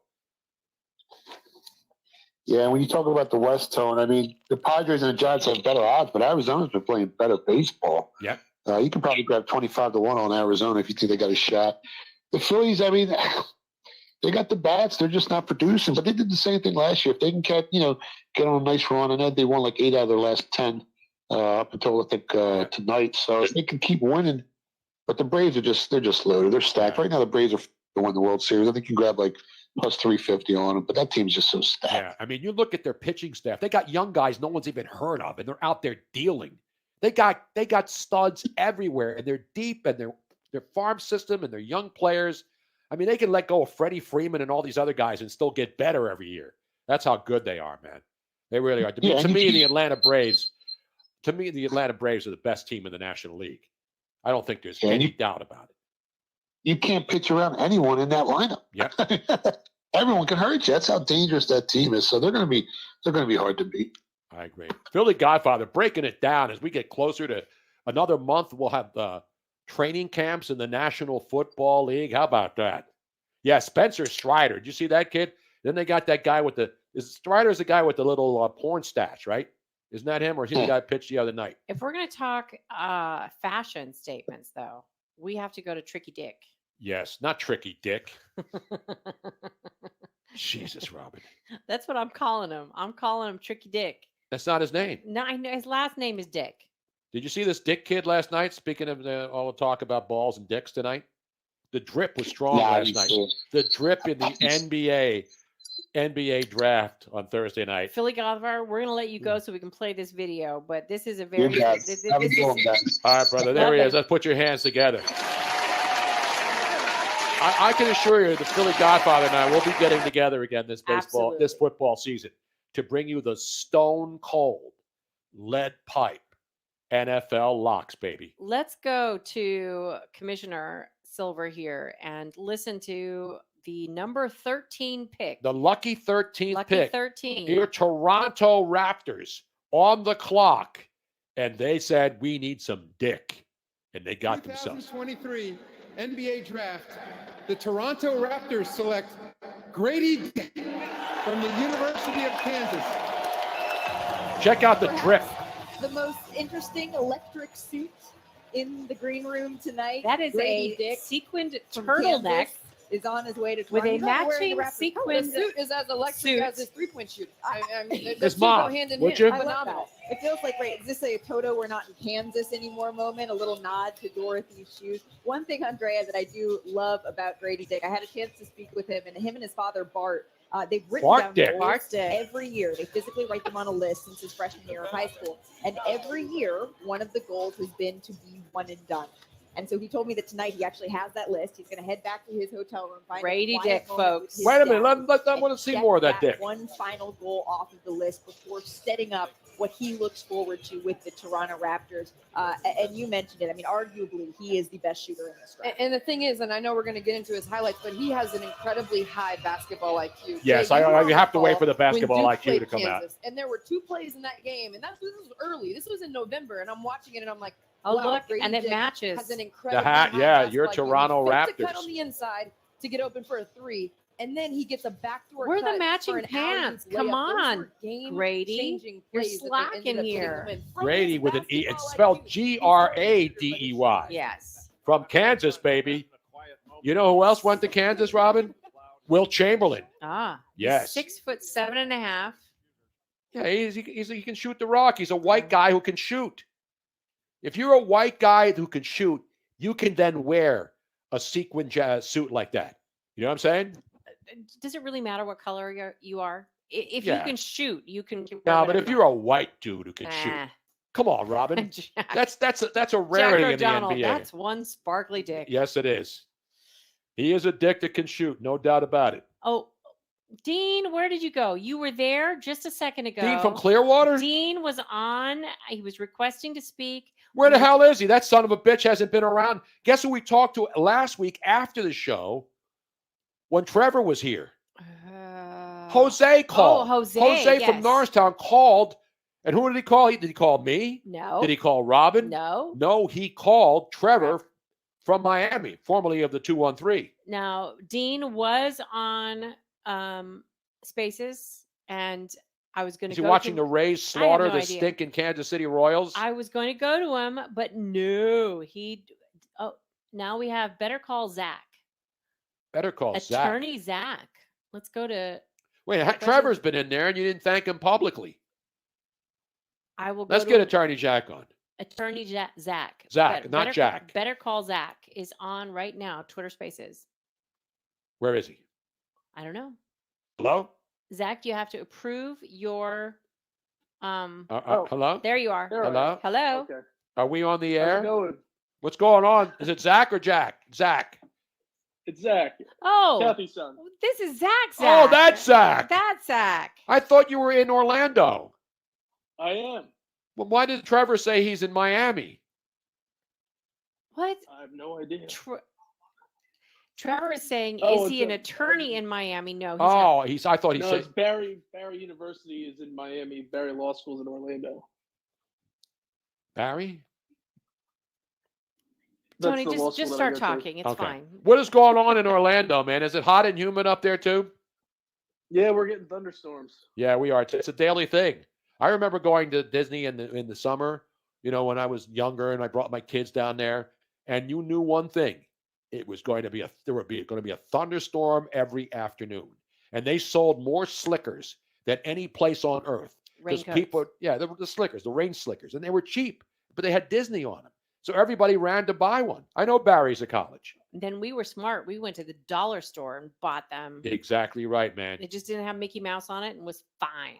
No, they even had them in the cheap stores around Disney off the property. Yep. They have all those tourist stores. You can buy really cheap knockoff stuff in there. Walmart. We bought them Yeah. at Walmart for like $2-3. We bought the Mickey Mouse ones. Way to go. Just plan ahead, folks. So now, have you been up north or are you sticking down here, man, in Florida? I haven't been in a minute, but the plan is to go back. Yeah. When? I mean, you here for the summer in Orlando or you're going back? No, I'm in school for the summer. So after I complete my last year, I'll be heading back up to Philly. Sweet. Beautiful, man. Well, we're glad you're down here still. Even What though about we the haven't 95? Have you seen that progress? Is that unbelievable? Yeah, from the trucker that tipped over. Yeah. Blew up the overpass. Yep. Sad story. Oh, yeah. I mean, it's tragedy for his life and his family. Guy, incinerated underneath a stinking bridge. Looked like he was. I saw the video. It looked like he was really going pretty fast, but He was going really fast. I don't know what led to it, but unfortunately, it's a tragedy. It's a 53-year-old guy with kids doing a job, and then that happens, and now they have kids that don't have a father anymore. It's sad. Tragedy. Now, did you watch the NBA draft? Did you like the drip? Now, are you into the drip? When I think of the drip, I'm thinking about chlamydia or STDs or any kind of venereal disease. It's funny. I was out at Big Daddy's and down here in Orlando. It's this karaoke bar, and the only pic I saw was the dick. The dick pic. That's Yeah, a great dick. That's one of the at dick Big pics that Daddy's. everybody can watch. It's funny. It's pretty funny how that happens. I could rock that suit easily. Yeah, you could. I could rock that. Yeah, You know what I'm saying? you have a sparkly suit, but it's not quite. Yeah, that I'm a big sparkly guy. Yeah, you are. And I'm a man. I mean, I am a man. Who knows geometry and prep gigs? Well, I don't know geometry. That was a lie. But I did know how to play I'm making a Pong. list of all the things that you're really great at. No, I'm not. I suck at math. I admit it all the time. But when you played Pong, the original video game where it was just a stupid paddle that went up and down and you had to figure out where the carom was coming. You know, I learned that from baseball, you know, when we Where had the what was coming? the carom. Carom. Carom. The ball, you know, like the puck caroms off the boards in hockey, off the ice. You never heard the term carom? No. Can you tell her? Oh, yeah. Rebound. We learn It's things, not a we learn rebound. things every day, Robin. It's a We learn carom. things every day. Look it Yeah, up, Robin. carom. I'm gonna look Not it up. Karen. That's what you're becoming, Robin. Carom. Hockey puck. It's not just hockey puck. It's anything that bounces off. Carom. I don't know how it's spelled. C-A-R-R-O-M? I think that's how it's spelled, yeah. C-A-R-U-M, I think. C-A-R-R-O-M? Yes. Carom. It's there. There's a company called Carom Company Classic Games. And like there's hockey pucks that are called Carom, C-A-R-R-O-M. But I don't think that the rebound thing is called Carom. It's not a rebound. A rebound is when it comes back towards you when you throw something up. When you're shooting things on the floor, it caroms like a goalkeeper. You know, if it caroms off the post, it hits the post, but it caroms off and comes back out. I know carom's a country. C-A-R-O-M. C-A-R-O-M, not double R's. What? Not double R's. Just C-A-R-O-M to strike and rebound. There you go. Webster's different. Carom with 2 R's is an actual classic board game company. Ricochet. That's the other one. So Ricochet is good too. Carom is when something bounces against or ricochets off of a surface. Yeah, but a carom's quicker to say. If you're a hockey play-by-play guy, when they're keeping up with the action. In hockey, carom is a term for a puck rebound. Off the boards. Isn't that what we said? Yes, but you said it wasn't. Carom was not a word. I had never heard of it. Because you don't follow sports. I know my hockey.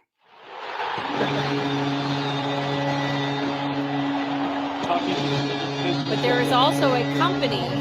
I know, but 2 R's. With 2 R's that makes pucks, and they're called C-A-R-R-O-M. Screw them. They stole it from the original carom. They make caroms and crokinole. Isn't that a drug? I don't know. We got hockey carom action, yo.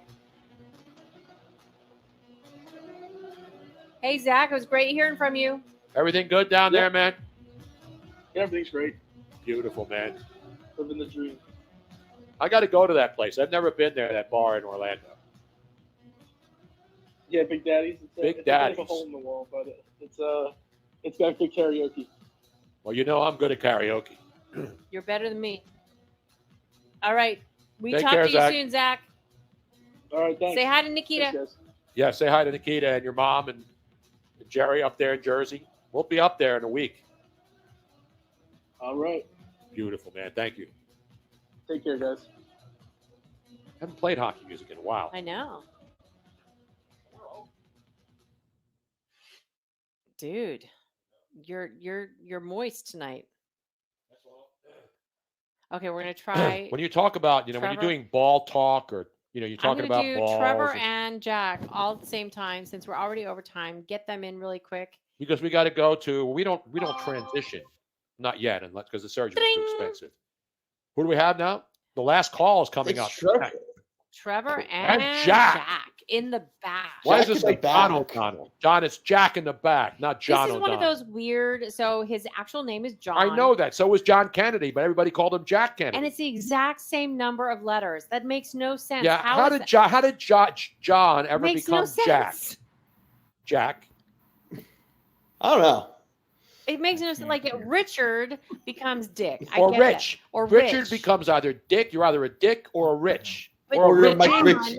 how Or does Richie. but Or John Richie. and Jack have the exact same number of letters. It is not an It doesn't make any abbreviation. sense. I need an investigation. John or Jack. I call you Jack. I can't call you John. Unless you're getting picked up, for soliciting prostitutes over there at near the Pennsauken Mart. On Route 73 in Pennsauken, New Jersey. Jack, is your mic on? Jack's got all the elaborate studio set up there with one microphone and everything, and he doesn't turn his mic on. Jack, you need to probably designate your. He hung up. God. You didn't have Hang to up and listen. You need to redesignate your microphone in No Filter to be the one that you want it to be. Is he like the DM? Trevor, Philly's leading 5-1 now against the New York Aren't Mets. you impressed that I got your old computer back up and running? I thought that computer was dead, by the way, because we could not get it through the startup part of the emails. What the hell is that? Yeah, I had to hang up on Jack. Is that Jack's That phone? was Jack again, and it was That dial-up? It was. Yeah, I'm Jesus, sorry, Jack. Jack. I had to hug up on you because whatever your sound was doing, it was bad. But so yeah, no, it works great, and now I can play video on that computer and not do anything on this computer. It's fantastic. Definitely, for Jack says sure. He's an idiot. He admitted. By the way, one thing we didn't play tonight, we talked about the NBA draft and all these other guys and the drip and everything, but you saw who was drafted in the top 5, right? Yes. The Thompson twins. First time we've had twins since the Morris twins of 2010. That's great. Norris twins, and of course they were local Philly area kids. Mm-hmm. But now the Thompson twins, Amen went to Houston at number 4, and his other brother, not his other brother Daryl, that was different guys. What's his name? Osser? Osser Thompson. To Detroit. That's right. He went to the Pistons. The 1976 ABA-NBA merger. This is the first sibling drafted in the top 10 since then. Did you realize that? The first time siblings were drafted in the top 10 since the merger between the NBA and the ABA back in 1976, huh? Yeah, that was crazy. When I saw that, who did I think of, You Robin? immediately started singing the following. Not Hold Me Now. A better Thompson Twins song. You remember this hit from the Thompson Twins back in the 70s? This was 80s, actually. I like this. I bet you put this in the QAM library. To Eurotrash. I'm going to put this in the QAM library. Just one day, brother. You know what I do. Great haircuts on these people. Remember them? Oh, a mother, and then there was this crazy chick, Alyssa, what was her name? Not Alyssa Milano. How great was this song? This is my high school, man. I gotta get this thing. Look at the hair.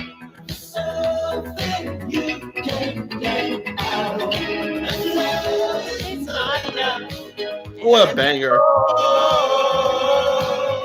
If I was king for just one day, I would throw it all away.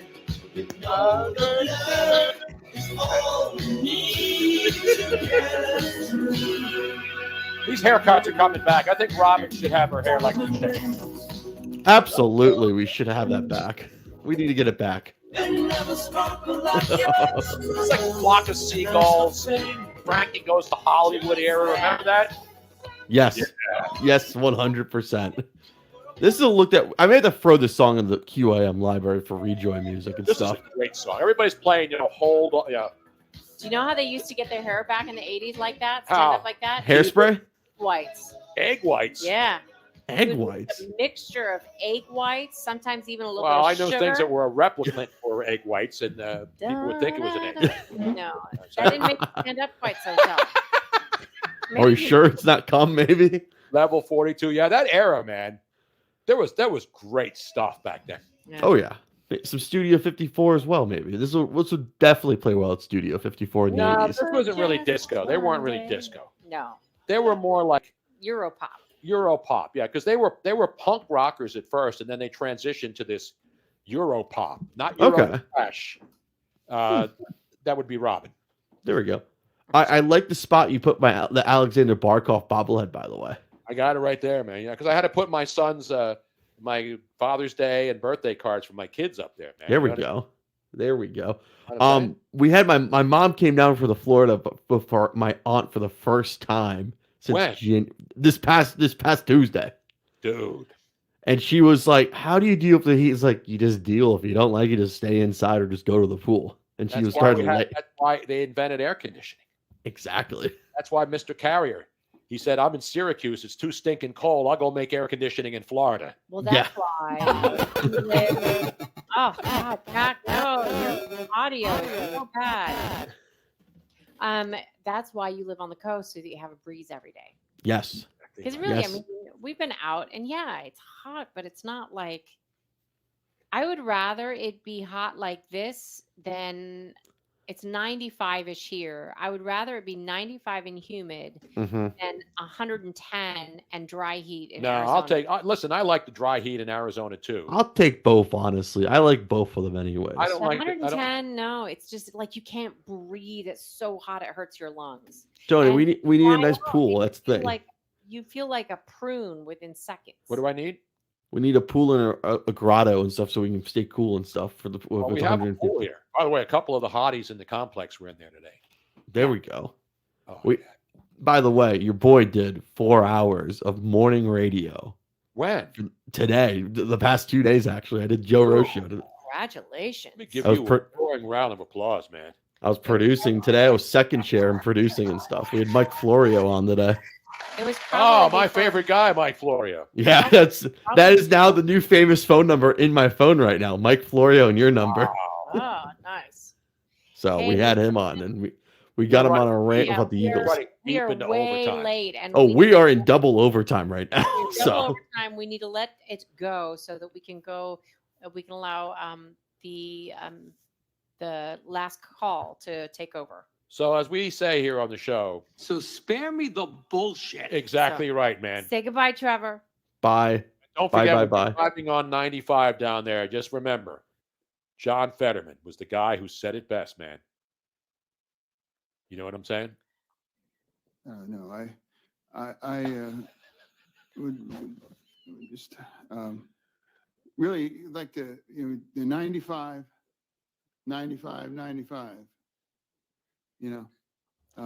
Hi, good night, everybody.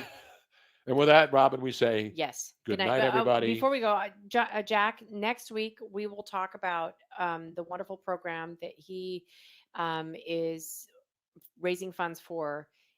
He's amazing with vets and with people that have PTSD, however you've served our country, whether it's police officers, firefighters, military. He's done this before, and he keeps done this doing before, it. and I believe I don't remember if he said 3 or 4 dogs that he has acquired that are going to be donated to some unsuspecting people that highly, highly deserve it, need it to save their lives.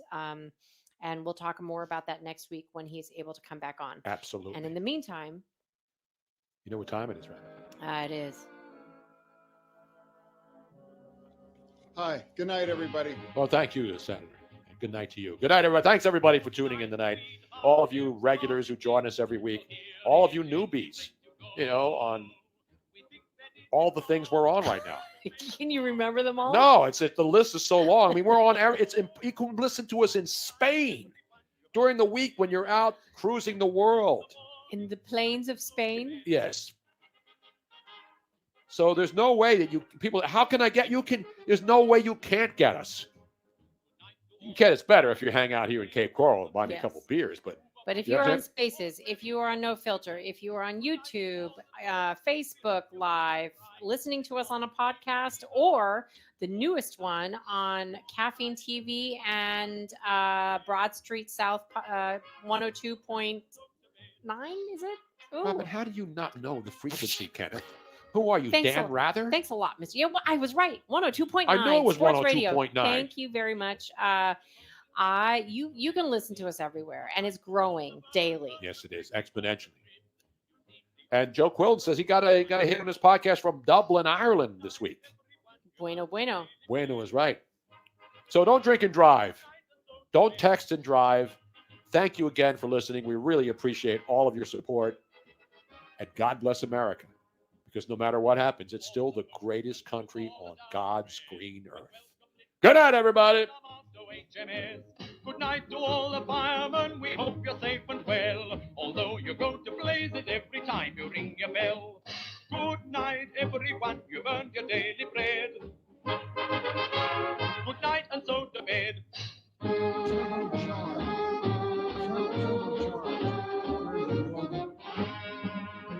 Good night to all the highbrows. We think it is the lark to play what we are playing when you're wanting Mr. Mark.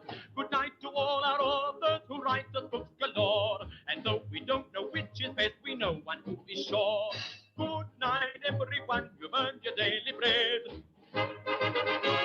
Good night, and so to bed. Everything woke turns to shit. Okay. Look at what's happening. Good night to taxi drivers who drive us day and night and never lose their tempers but are always most polite. Good night to everybody we haven't named before. Just make a rhyme for yourself, we don't know anymore. Good night, everyone, you've earned your daily bread. Good night, and so to bed. It's an outrage. No, don't.